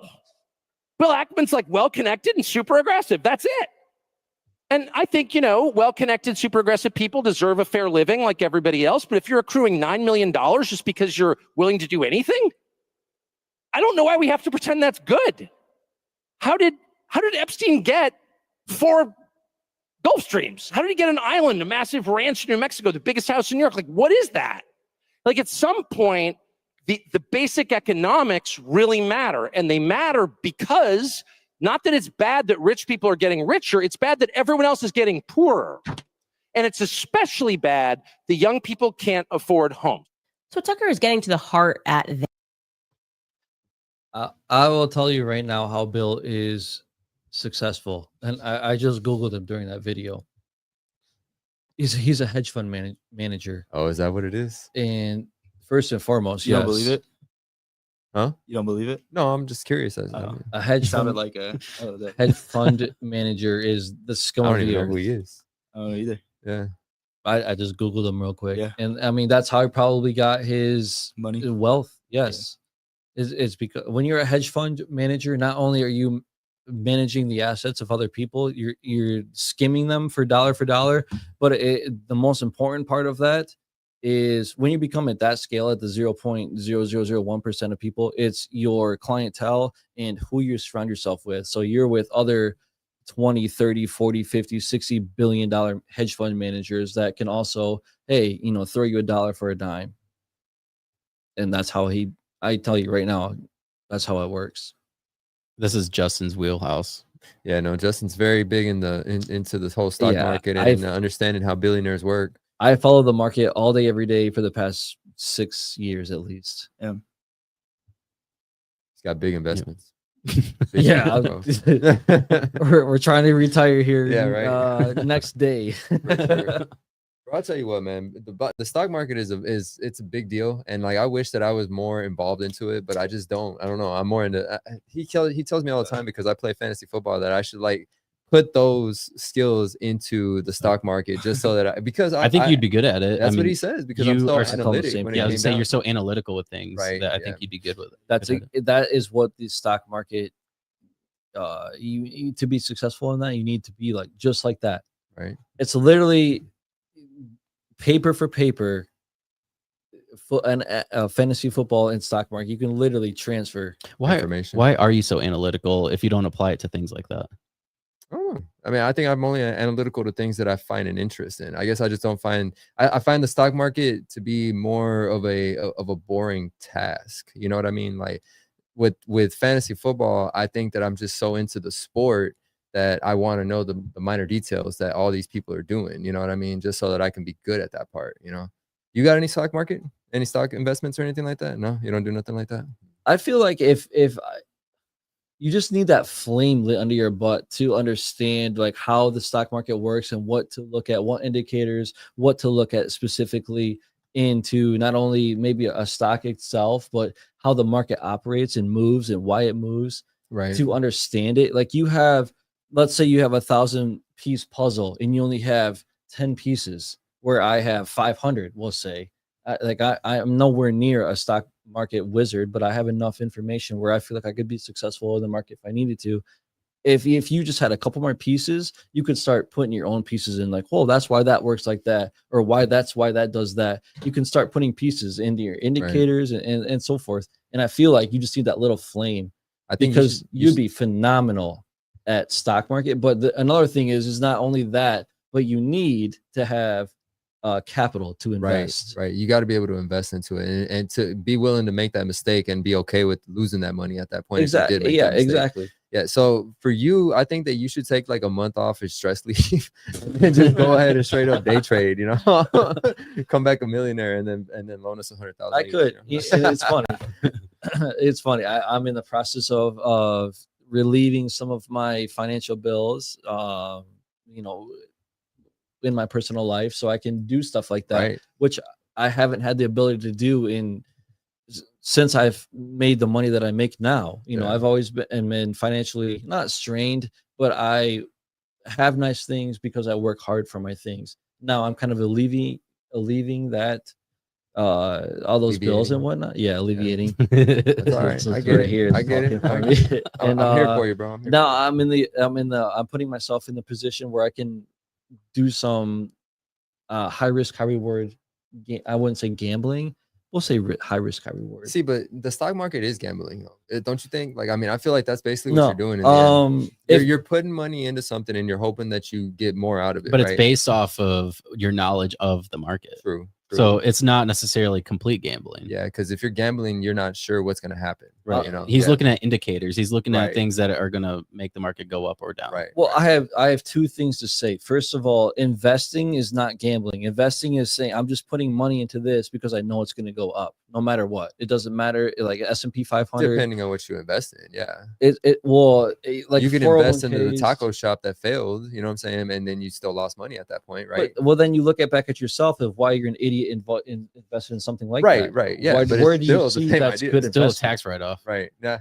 Yeah. But it's not an investment. You're not getting a percentage of your investment. I feel like financial advisors are listening to us right now. They're like, these idiots don't know anything. I know. No, I would welcome. Full disclaimer, I know nothing. Hey, but first of all, how the hell is Tacos y Mas still open at this point, dog? Like, how? That's a thing still? I didn't know that. That's still the thing, bro. It's right there on Cedar and MLK. Holmes. Okay, well, I had more. Second, bro, this is a Lansing-based podcast, and you're shooting down a local restaurant. I'm sorry, bro. I've never been impressed. First of all, gambling is not always Tacos y Mas. If you want to sponsor the podcast, send us some food. I have nothing to do with this podcast. Don't worry. He's not affiliated. Anyways, gambling is involved when you are day trading. That's more so when you have your volatile days where you're like, yeah, I'm going to enter here, and you enter here and you just get bombarded with bad news and stuff like that. So that's more so gambling, but that's also because you are making a play day by day. that's where it becomes a gamble. Investing when you're like a 401ks and ETFs and all that stuff, that's not gambling because it's going to grow. You're regardless. putting money into stuff that is going to grow because they have good profits time over time, year over year, and stuff like that. Who's this? The incredible Mr. B413. Welcome. Identify yourself. Yes. Who are you? Thanks for joining. Hey, thanks for joining the conversation. Yeah, I mean, I took most of my 401k and I put it in the S&P, most of it. That's a good investment. I would recommend that, honestly. The S&P 500. He keeps telling me to do that. I haven't done it yet. I need to. You should. Yeah, I know. I haven't actually gotten in there and actually started playing with my money at all. I should probably start doing that. I feel like now is a better time more than I don't know, the last tech boom, because you have AI. The AI bubble is still new, and there's so much expansion that's going to happen in the next couple of years, and we're at the very beginning of it.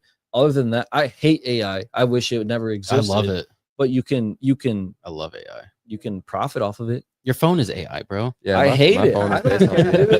What do you think about AI? I feel like I don't use it enough. Me too, honestly. I don't ever use it. I don't ever think to use it. I use it for absolutely everything. It should be good or bad. For your end? For what? You're saying it could be good or bad for you? Or? I think it just depends on how you use it. That's what anything. I agree. Yeah. I don't think it's how you. I mean, yeah, it is how you use it, but I think the bad part is maybe how it could be in the future. Because the thing that's interesting about AI is like ChatGPT, for instance. I use it for the podcast, and so it knows my habits. It knows literally almost everything about me. It knows that when I type something into ChatGPT, I'm like, let's see here, create a description for an episode I'm doing with Zorro, Justin, and I list whoever's on the pod. It will break everything down based off of the knowledge it has built from the past. Yeah. And so it's just interesting because it knows. You can use it for good though. You can use it for good, but the bad part is what could happen to that data later on. Kind of like the 23andMe thing. Like, what are they going to use it for, right? Like, well, the whole 23andMe thing, they were worried that they were going to sell the data to China, right? And they never did. They didn't do Another company bought it, so 23andMe is still up and running. Yeah, they're actually updating it all the time. Yeah, like I recently went in there and I was like, remarkable. what is happening right now? Yeah, I'm not a fan of that stuff. So I found my dad through 23andMe. That's pretty cool. It was a great program until they did what they did with selling information and stuff like that. They didn't though. They didn't sell it to China. Yeah, but they sold it to another company that who knows what happened to that, because they were going bankrupt. Yeah, but at the end of the day, is they sold your personal information, and I think 23andMe is great because it tells you your roots. Would you invest in it? Hell no. Yeah, you know what? I would short it if you're. There you go. Yeah, I would invest in it. I would short it to the ground. I agree. So the thing about 23andMe is you could opt out of having your data sold. That's true. And so when they did that. Yeah. No, I didn't. Let me interrupt you real quick because I literally just looked at this the other day, literally maybe yesterday or the day before. Yes, that is true. You sign something when you go through all the 23andMe and all the paperwork and whatnot. You sign something that says they will not sell your information. No, what I'm saying is that when they were selling the business, they had something on there where you could go and delete your information, supposedly delete your information from their database, so that when they do sell the information, yours was not sold. Yeah, it's funny you say that because that's why they got sued and went through that lawsuit, because they said that and they still exactly did it. Yeah. Exactly what you're saying. The wordage on that contract that you signed was if off the top of my head I don't remember, but they did a little loophole. This and you can go look at this online yourself if you wanted to. But they had a little loophole that said, "Hey, we won't sell your stuff if X, but if Y happens, we can sell it to them." And that's where they got sued, is because that wasn't in the contract, but that's what they did. They did a little loophole. I just watched this the other day with there's a guy named Josh Haley or something like that. Okay. I don't know what this article says, but I'm going to share it to the screen. Smart. No, I just looked into this the other day. Okay, so judge okays sale of 23andMe and its trove of DNA data to a nonprofit led by its founder. Oh yeah, that was interesting. One of the founders bought 23andMe through a nonprofit, which was interesting. So a bankruptcy like a backdoor deal. Yeah, a bankruptcy judge has approved the sale of the insolvent genetics firm 23andMe to a nonprofit run by one of the company's co-founders. The deal affected. Okay, this isn't what I was looking for. 23andMe customers saliva-based DNA testing kits to learn about their ancestry and a potential gene. Okay, I don't know. I guess I got to do more research on an article. That's ChatGPT. That's actually a good idea. It's probably not a bad idea. Honestly. Yeah, I mean, I would honestly.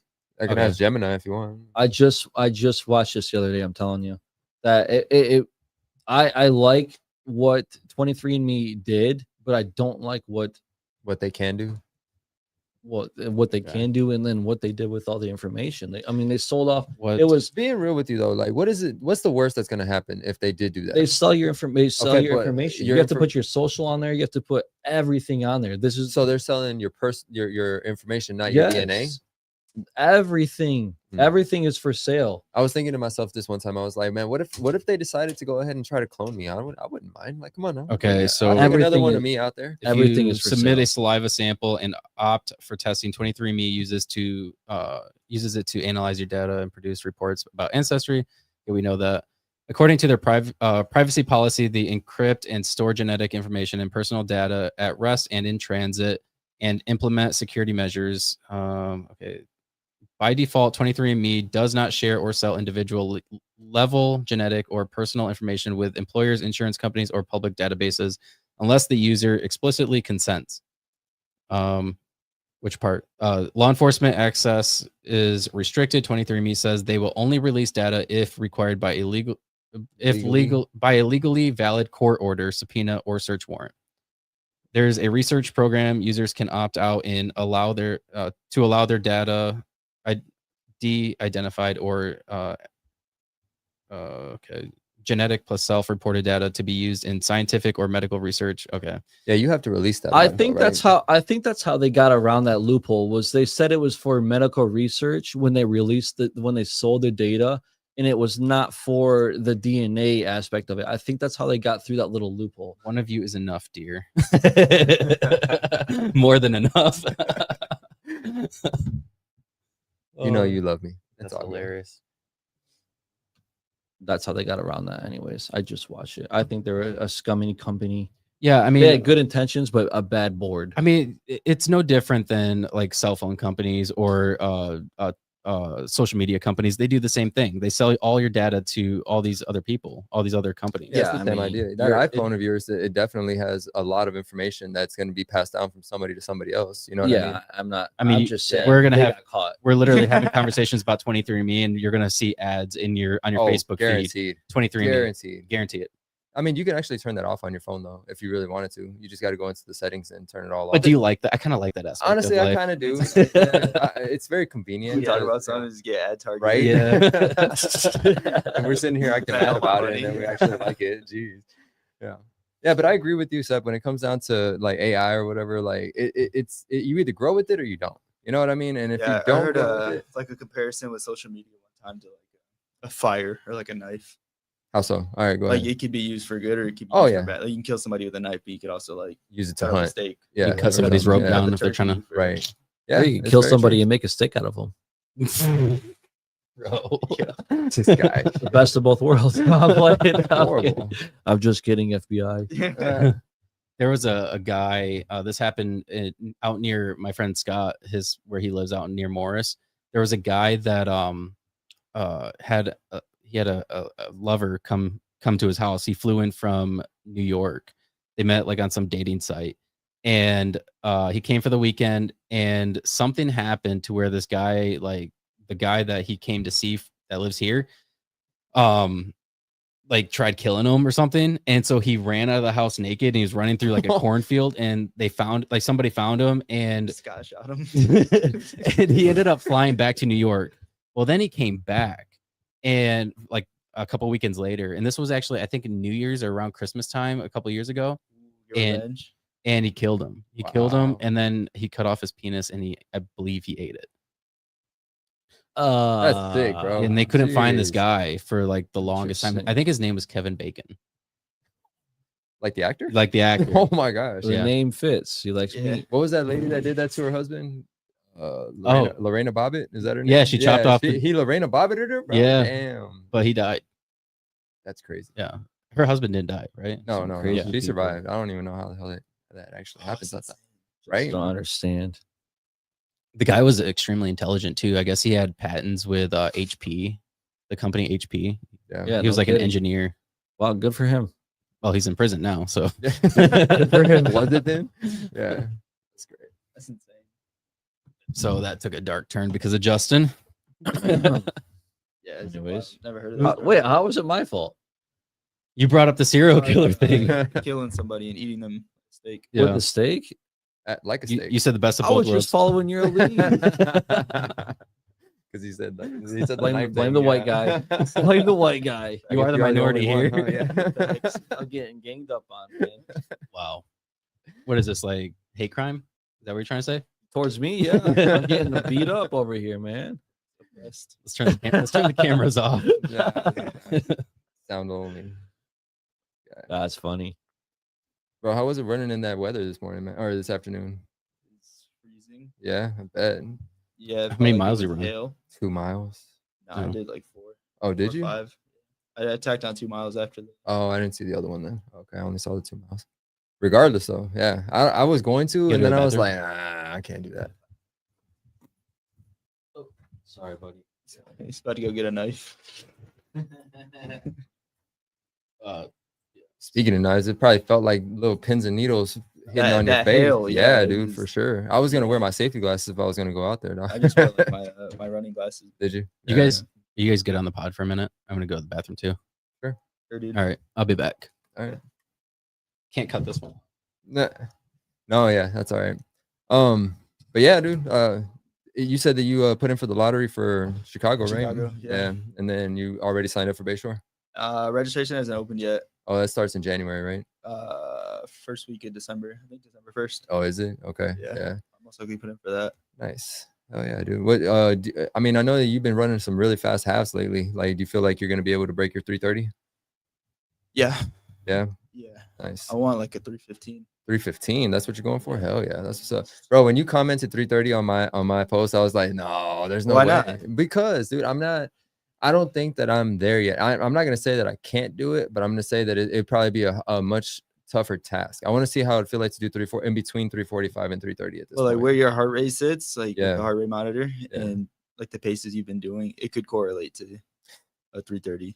I agree. It's just I don't know how I feel. When I about it did yet. my first marathon, I did heart rate training, Yeah. and just like a few weeks out from the race, my heart rate at the time for an easy run, the pace would be around like a 950, 955, Wow. Yeah. 947 ish All right. with that same heart rate, Okay.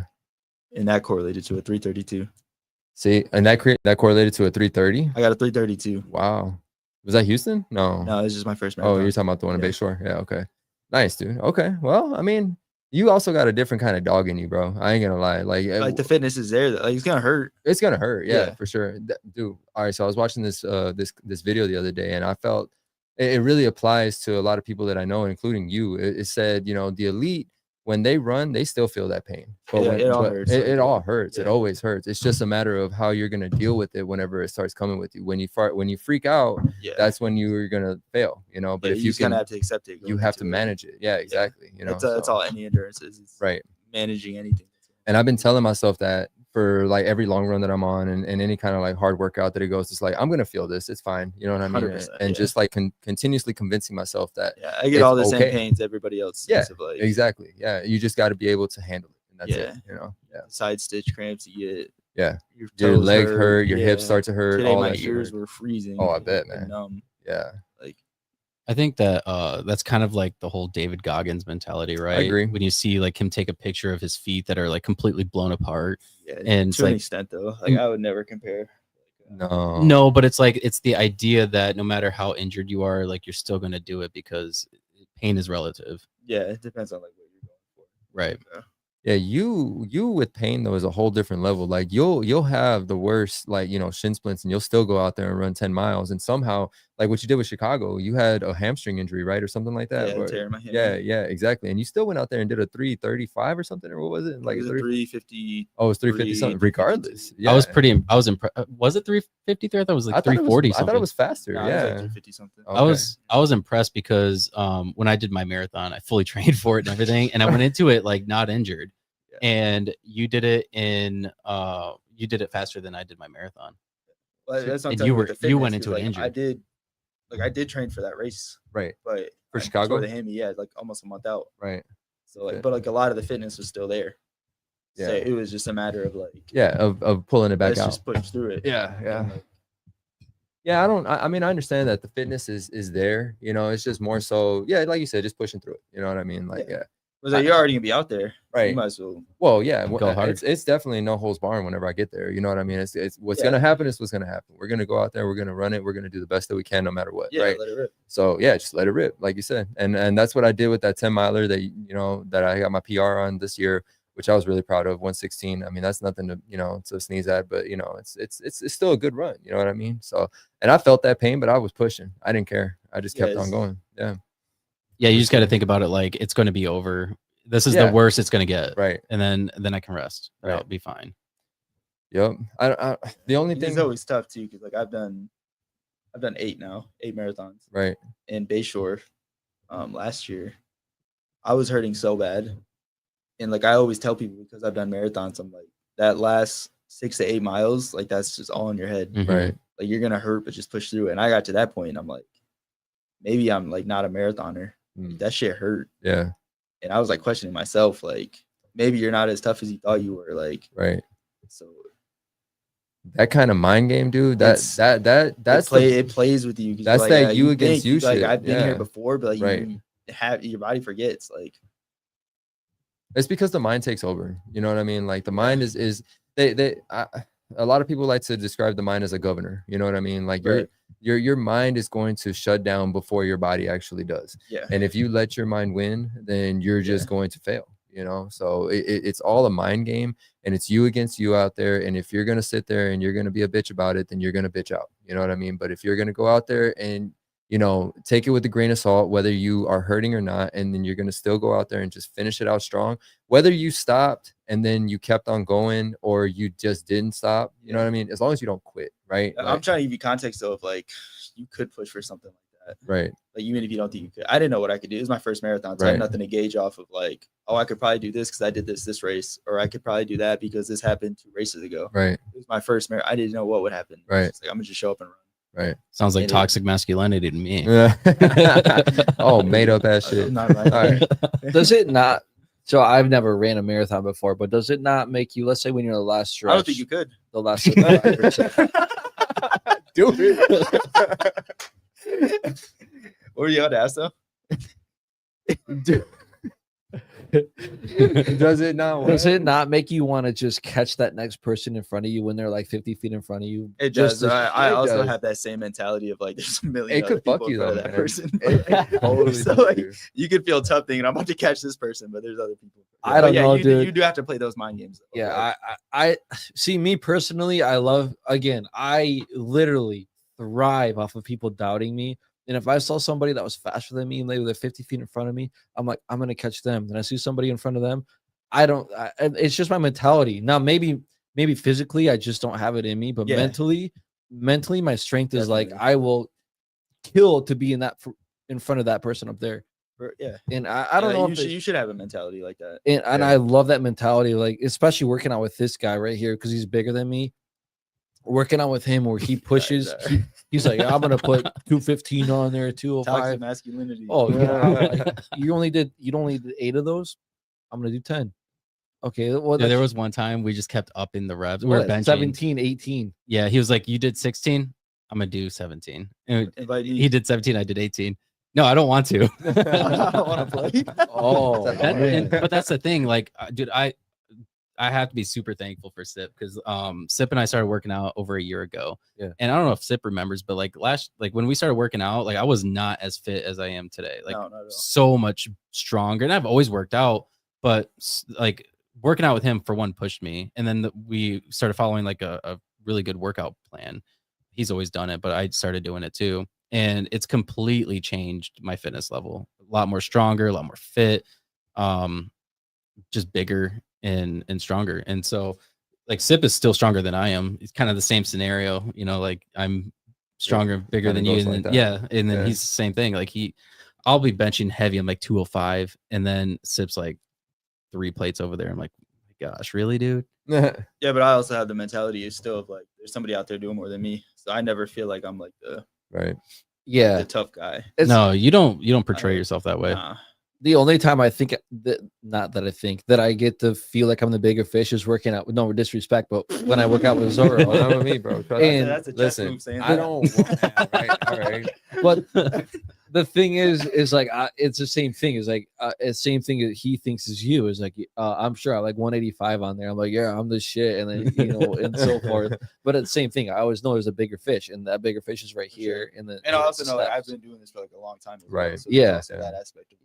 Yeah, I love I've had, it. like, years put into it. Yeah, and that's the thing people don't understand. It's not easy. Like I said in the last podcast, if it was easy, nobody would be fat in this world. And the thing is, it's not easy to be disciplined, to be fit, and not only to be fit, to push yourself. That's nutrition. That's a whole different. Yeah, Yeah. and I agree. It It's goes all hand in hand. Right, yeah. It's discipline, all 24/7 discipline. You know, so I love that. Yeah, it's sleep as well. Sleep I mean, is if a you don't big get one. it, Sleep, Fit. nutrition, yeah, sleep. That boy's good at it. Like, at sleeping, yeah, no, he's not. you don't think so? Dude, he doesn't go to bed till like 11, 12 Shut sometimes. up, And for real? he'll be like, he'll show up to the gym at 3:45, or actually 4. Show up at like 4:15. He'll be like, dude, I didn't go to bed till like 3. Damn. And I'm like, and you showed up It's here? not that bad. There was a couple times. There was like one time. There was one time it was like 1 o'clock. Oh no, there was one time it was. Yeah, you're like, I have been up since like 1 o'clock, 1 to 2 o'clock in the Yeah, I morning, couldn't sleep. and I was like, no way.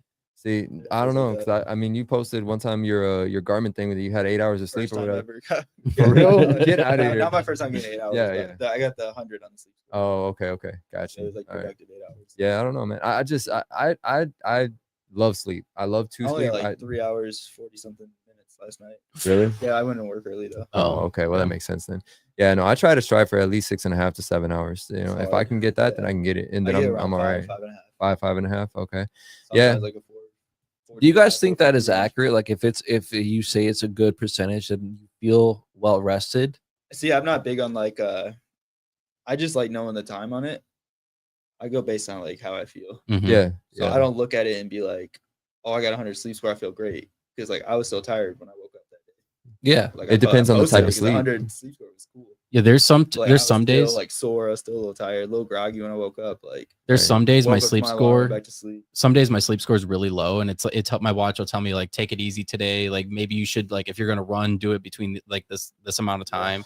But the thing is, like, I'll be like, I feel fine, I feel great. I'd be That's like, my point too. I'm like opposite of you, so like I don't like information overload. I don't Like, either. I like certain things, but like I'll see certain things like that. I'm like, I don't care. Like See, I like the information Yep. overload, but I know how to analyze it to work for my favor. You know what I'm for saying? sure, Like yeah, I but understand see, what like, it it's sounds looking think- at. like, all right, you slept 4 hours, your body batteries this. Is low. Yeah. I think it's or good to something, like you know? look at oh, the cool, I'm still feeling information. strong, like I'm still feeling Right. You still feel okay. Yeah. Yeah. I get that.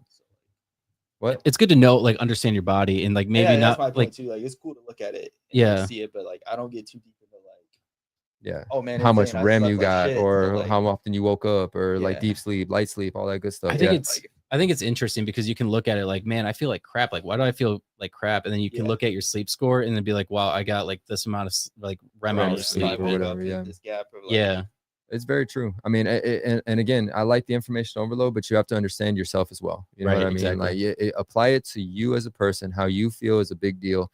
You know, so don't always just take it and think that it's always accurate to you. You know, whether it's good or bad, like I'm gonna go to Right. Right. that's actually a topic that I want to cover on the podcast with Sarge one of these days is sleep. Right. Sleep is very important. I yeah. think. Yeah. I think it's the number I one wish I thing had that more of any I wish it took more athlete needs. serious. Yeah. Any athlete needs no more sleep than anything else because like when I for your talked to body my running coach recovers. about this one time, so I asked him like just advice. Like I was still new to running. Like, what would you suggest as far as like recovery? Like as far as recovery goes, Mhm. just Sleep. nutrition and sleep. Yep. For sure. Like if I could just suggest anything, like Eat right, Yeah. sleep well. That's it. you didn't say like take this vitamin, grab Nope. a Theragun, beat your legs. Bro, I'll tell you Normal what, tech boots, that's go that- to sleep That's one of and the eat. biggest things that I took from 75 Hard was my diet plan, because I You went feel into better. I feel so much better. Yeah, Like when you literally, get off I it- put away everything. Like I didn't take when no I more finished than- 75 Hard, I was thinking like, bro, I'm back. Right. I'm about to go grab a pizza for myself. Like, no, I'm being serious. Like, But I'm you gonna don't have really to grab some ice cream after that Right, because like right. I missed out on all this. And, Yeah, you like but some you didn't candles want to too? do that. You feel eat guilty. a burger on the way. Like, Right, bro, yeah. I'm Did about you to light go some crazy. candles for yourself I too? should have. I just locked the door. Like, bro, I was so excited. Did you And do that, I though? had like 3 slices into the pizza and was about to puke. Right. Yeah, Because your believe body it. didn't know how to handle And it I was anymore. used to eating like 1 or 2 like full pizzas per Right, week to myself. right. Yeah, it's pretty disgusting. I have a picture of Sip eating. Dude, I sat across Bro, from I've him seen at a how this UFC. dude We were eats. watching a UFC fight at Zap Zone. He invited me, and like I don't know why I assumed this, but when I went there, he ordered a whole pizza. I'm like, he'll let me have a slice or two. And so he sat there with a whole pizza in front of him. He's like, bite after bite. And next thing you know, there's like 2 slices left, and he slides it over. He's like, "You want one?" I'm like, "No, bro." I didn't want to say like I ate the whole You might as pizza. well finish it at this point. But it changed though. Like after Right. 75 Hard, it was like, bro, I felt disgusting. Like I was sluggish, slept like shit, woke up, didn't have the same energy. Yeah. Like- Yeah, because you're eating whole vegetables, you're eating good foods, you know what I mean? Things that your body needs, you know what I mean? The vitamins Yeah. that it goes. And I've learned he's that. My seen cravings how I changed eat, you know what I'm completely. saying? Like Yeah. I don't eat Bro, like no, shit. you text me one time talking about some Oh, 7-Eleven wing. bro, I was hey, This guy. Bro, I'll delete my number. He sent me, I Yeah. was like, yo, like you gotta die It's with not that the secret. first time, bro. Yeah. It's so funny because He mentioned Zorro would that. always talk about like dieting and like eating healthy, and so I assumed that he ate healthy all the time. I'll And know. never forget that. Then text. he, I like- think about it often. I Like, told I'm him like, that. 7-Eleven is Really? crazy. Who goes there for anything other than like a Slurpee? Egg rolls, bro. What you talking about, dog? Crazy. Bro. Egg rolls. Crazy. Egg rolls and tacos, dog. Hold up. No, No, but that's listen, insane. that is one of my biggest vices, dog, is gas station food. And let me tell you why. why? It's because when I was a kid, we traveled to Mexico a lot, and we would stop at every fucking gas station on the way there, and that's what we ate was fucking gas station food. So it all tastes so good to me, dog. But like, I've It's put it away. nostalgic. Just It's think just of how nostalgic. It tastes good. disgusting it I is. understand now. I do. You know what I mean? Like Yeah, now, just I'll think of look at that. it and I'll be like, maybe It's I probably shouldn't not do this chicken, yeah. anymore. Yeah. You know what I mean? But like, I mean, I'm not gonna say that I haven't done it since I stopped doing 75 hard. I think I've done it like 2 times. But the one time that I did it, the very first time, dude, I engorged. It was so bad. I went to one Speedway.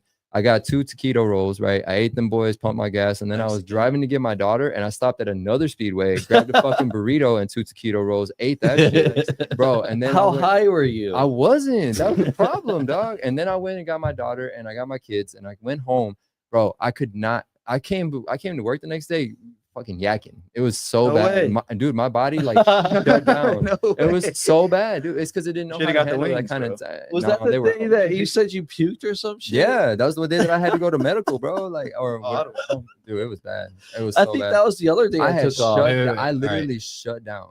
That's So- too funny. She said, "Man is the absolute worst about convenience store food." He still does She it, though. said he still does it. Don't let him lie. Look, I'm telling you, I'm not saying that I haven't done it. I'm just saying that I don't do it anywhere near what I used to do it at No, all. that's crazy. Oh, The wife yeah. keeping him in check. I love you too, sweetheart. That's too Yeah. funny. No, it is just funny. I would like overeat a lot though, and like Right. it wasn't always the healthiest. Yeah. And but like never really noticed like how it made me feel until like I felt clean. doing Well, you 75 didn't hard. feel Like, it at first. You know what I'm saying? Because your That's body my point, was, yeah. your when I was body. doing 75 hard, like I wasn't even like needing caffeine for the day. Yeah. Like I was just like, What kind of energetic, caffeine like, do you intake? pre-workout? and Oh, yeah. Celsius. Okay. Yeah. Yeah. I only How do many black Celsius coffee. a day do you drink Depends. I've had 2 today because I only slept like 3.5 hours on average? and lifted twice. On average, not today. On average, At least 1 a day. I haven't had an energy there's like drink. some mornings he gets to the gym, he's drinking a Celsius, and he's like, "I think it's gonna be a two Celsius kind of day." That's going back to my old point though. Like I don't really care how I feel. Right. Like, I'm gonna still go to. The You're still gym. gonna do it. I'm Yeah. gonna still go to work. You're gonna make it I'm happen. gonna still run Yeah. after work. Yeah. I'm gonna still come to something like this. Like I'll Right. still. Oh yeah. I used to drink Celsius You still just do. like you. Come on now. I mean, on the You weekend, in still with have one. one. I walked in with one. You're not wrong. I'm jealous, bro. Might go grab me one. I've cut back though. I used to drink like at least 1-2 a day as well, but I also switched those caffeine pills and I stopped drinking Celsius in replacement of those. For real, during 75 hard though, as David, there's days I'd walk in, bro, I just feel great today. Like, Right. Yeah. No, and wide awake. he would tell 4 me the same thing. He'd be like, I don't know if it's the placebo effect or the diet that's working on you, but I don't know. You seem like you seem a lot more energetic or something like that. It's just the diet, bro. Yeah, that's all it is. You know, and I was telling you, I haven't had an energy drink in months. It's been since like, no, I'm okay with it, dude. I have 1 cup of coffee a day. And sometimes 2, just depending. No energy drinks, bro. No, you don't need those toxins that are in there. It's not just the caffeine. There's so much other shit in there. Yeah, there's a lot of stuff. There's so many ingredients in there, dude, that you don't need. I can't even read the ingredients. All blurred. It's the Celsius. Into your eyesight. Okay, so the year I started, do you remember whenever I was in Chastity when we first started, like I was telling you that I needed to cut a certain amount of weight to do the 25K that I was going to do in May? I was at 205. And I said that I wanted to cut down to 185 and I started fasting. And then you were like, I'm sorry that you started doing that or whatever, just being a smart ass that you are. But like I had lost. I don't remember this. This checks out. You don't remember this? No, Yeah. But yeah, so my goal was to get down to 185. So I was fasting and I got down to 185 and then I got down to 175. And then that's when I did the 25K. I got my PR in that. I did a 215. And then whenever I moved to Chassis 3 with him, that's when we started talking about 75 hard and all that other stuff and whatnot. And that's when I decided to hop into that. And then that's when I changed my diet and everything about my life. And then it just like, I was like, why did I even fast in the first place? I should have just done this shit from the beginning. You know what I mean? Like, but yeah, it's a great experience. Yeah, you don't know till you know. Yeah, exactly. I didn't know till it's like, all right, no cheat meals. This year, though. Okay, now I just have to actually like cook everything. Right. Yeah, absolutely. Yeah. And make sure that. But I was also in a marathon prep, so it was also like I need nutrients of like. You need to make sure you get them carbs and shit. Yeah, for sure. So I mean, I think that a lot of the carbs that I get now is more from vegetables than anything. Like, I mean, I know it's not the same. Like, I'll still eat bread. Like, I'll eat like 2 slices of toast in the morning, like 3 times a week or something like that. But a lot of hummus, a lot of beans, a lot of like, vegetables, a lot of fruit and stuff like that. Like, that's where I get my energy from. I don't use energy gels in none of my runs right now. I haven't used a single energy gel since I started my marathon training. What are your longest runs? Gel? What's that? Like you can. Like a goo? Yeah, I use UCAN. Yeah. What is your longest runs? Right What's now, your definition of an energy gel then? It's the gels that you use whenever you're running, right? What's the UCAN one? The UCAN is the energy gel. Yeah, it's the same. It's the brand. It's the same idea as like the Humas or whatever. You know what I'm saying? You use it or you don't use it? I don't use them. I haven't used any energy gels. The only time I use energy gels is whenever I'm doing a race. So when I'm doing the last long run that I did was 17 miles, and you took no nutrition out there with you, none whatsoever. And I was just doing it. I did it on the treadmill though. But yeah, so like you can do stuff like that. Yeah, absolutely. I've done it, but I had no choice. Right, but I prefer to just have some nutrients like in between, like halfway maybe. I've always been that guy. I'm the information overload guy, right? Like I've always been that guy that always said, make sure you bring gels, make sure you bring something with you that. Yeah, okay, but hear me. You're gonna do it during the race? No, hell no. I'm gonna have my gels. That's my point. But my body's used to the idea of using gels, not right now, but I know how to use them. You know what I mean? Yeah, you should introduce your body to it though. Yeah, if this works for you, then you should do it. But I think you should during training allow your body to like on a long run. I agree. If I'm gonna take this during the marathon, let me see how I feel 10 miles in, and I take one of these. Right. Also, because your body doesn't really know what it's absorbing, and for so sure. your I body doesn't know how to certain process it until like I found the one that actually worked right. for me. And that's why like, I use. I wouldn't know until like if I didn't try it on my long run. Right. So like if I would have showed up to the race and like I'm gonna take this goo because everybody says I should. That was kind of my problem. My stomach was kind of my problem with running and taking the goos. I wouldn't do it during training, and then I would go to the race and I had them, and it would completely upset. And nothing new on race day. That's like the main, for sure. That's the main. But I've used these gels lots of times before. I'm not saying you haven't. Yeah. But you're saying during this training program, I should introduce. I'm very big on point, like right? if I'm gonna go do a 20-mile run, right? And I have race pace efforts in there. Right. I should know what it's like to be running race pace with something in there. 755 pace. Right. With the gel in my stomach. Right. Or like maybe, all right, I just ran 8 miles. I'm feeling a little depleted. Maybe I take the gel, see if it even helps. Right. And like move at that pace and like either learn like, hey, this did work, or hey, this didn't work. I almost puked that up, or like, oh, it made me nauseous, or like burn going down. You don't know. Right. You don't want to find out. Yeah. No, that's my philosophy on that. No, I'm not saying you can't go. Like I could go out and do 17 miles off. Right. I can go like right now if I really wanted to. Yeah. I just probably wouldn't. You won't. I won't. You won't. No, don't. yeah. I'd have to prove, yeah. No, you've done it before. It's all good. Yeah. No, I'm 100% on your side. I understand what you're saying. I just haven't done it up to now. You know what I'm saying? Like the only time that I have used them was whenever I did that trail half marathon out in Lanesburg or something like that. But it's just something to consider. Yeah, 'Cause I know you said you want to do like sauna training to try to get used to the heat. right. So, like, Yeah. you're trying to acclimate for everything. Absolutely. Like cover it. You should also. I should do that too. implement Yeah, you're nutrition. right. You should also think like, hey, the day before the race, I'm gonna have. Say you want spaghetti the night before. Right. You should eat spaghetti on a Friday night. Mm-hmm. Wake up Saturday morning like for your long hey, run did I and just see shake how my it works. brains out? Yeah. Like, ooh, am I still feeling that on the run? Like, Right. okay, maybe I'm not gonna do spaghetti for the marathon then. Yeah.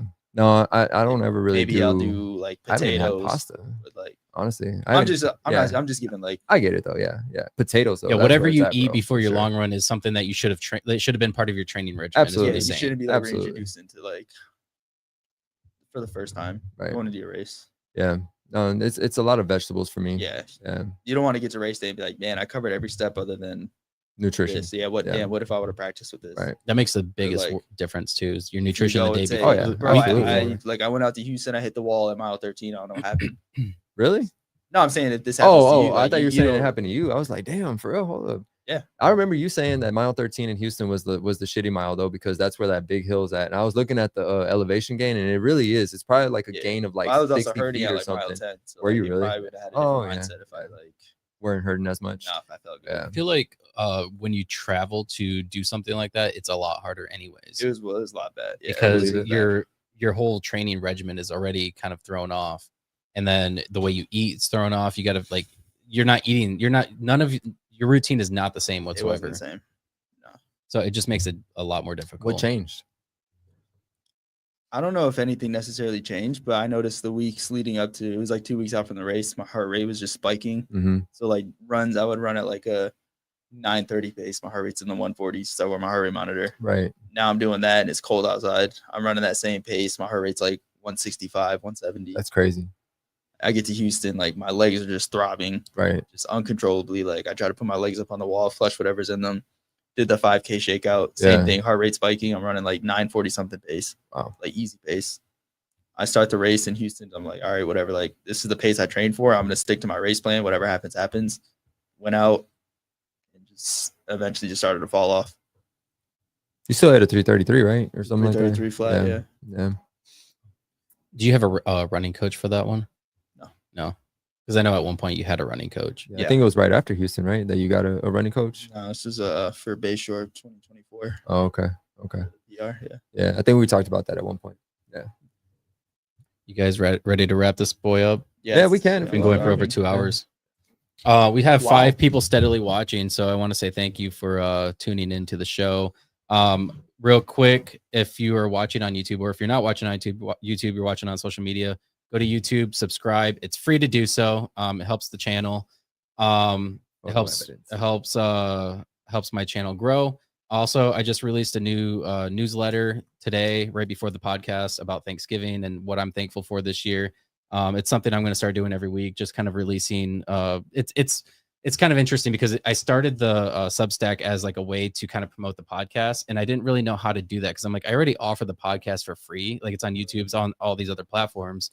Like, what do I use Substack for? And so what I'm using it for is it's a personal blog for me to just kind of talk about my story, just random things like my life growing, becoming better, just whatever the topic is. Every week I'm going to release a new topic, my thoughts on it. It's just kind of like my life and just kind of following my journey of rising above and becoming better. So I saw the one for today. Wasn't it the you were thankful for your kids and stuff like that and whatnot? Yeah, there was a couple different things. Thankful for my kids. I was thankful for the ability to see my dad one last time before he went off to Honduras. Just thankful for my health and being disciplined, a topic that we've talked a lot about today. Nice. So yeah, a bunch of different things. Check it out. It's free. So subscribe, that pop up in your email once a week. And yeah, that's that. Thanks guys for doing the podcast. I'm thankful for all of you guys. You guys are good friends of mine and have been a huge part of my journey, especially over the last year. So Okay, cry, are you? no, not at all. I'm a meathead, bro. We cry in the gym. Yeah. Yeah. No, I mean, and it's interesting too, because like Cepriano was probably one of the first people that was there for me. When we first started working out, it was a huge factor in me becoming, I guess, like emotionally and mentally stronger again. And we still work out we try to work out every morning together, but for the most part, we still work out every morning. And then Justin and I became friends. And we work out often. We hang out outside of work, and Zorro started working out with us, and him and we actually ran a race together. Yeah, the 25K. And that was fun. That was a lot of fun. won?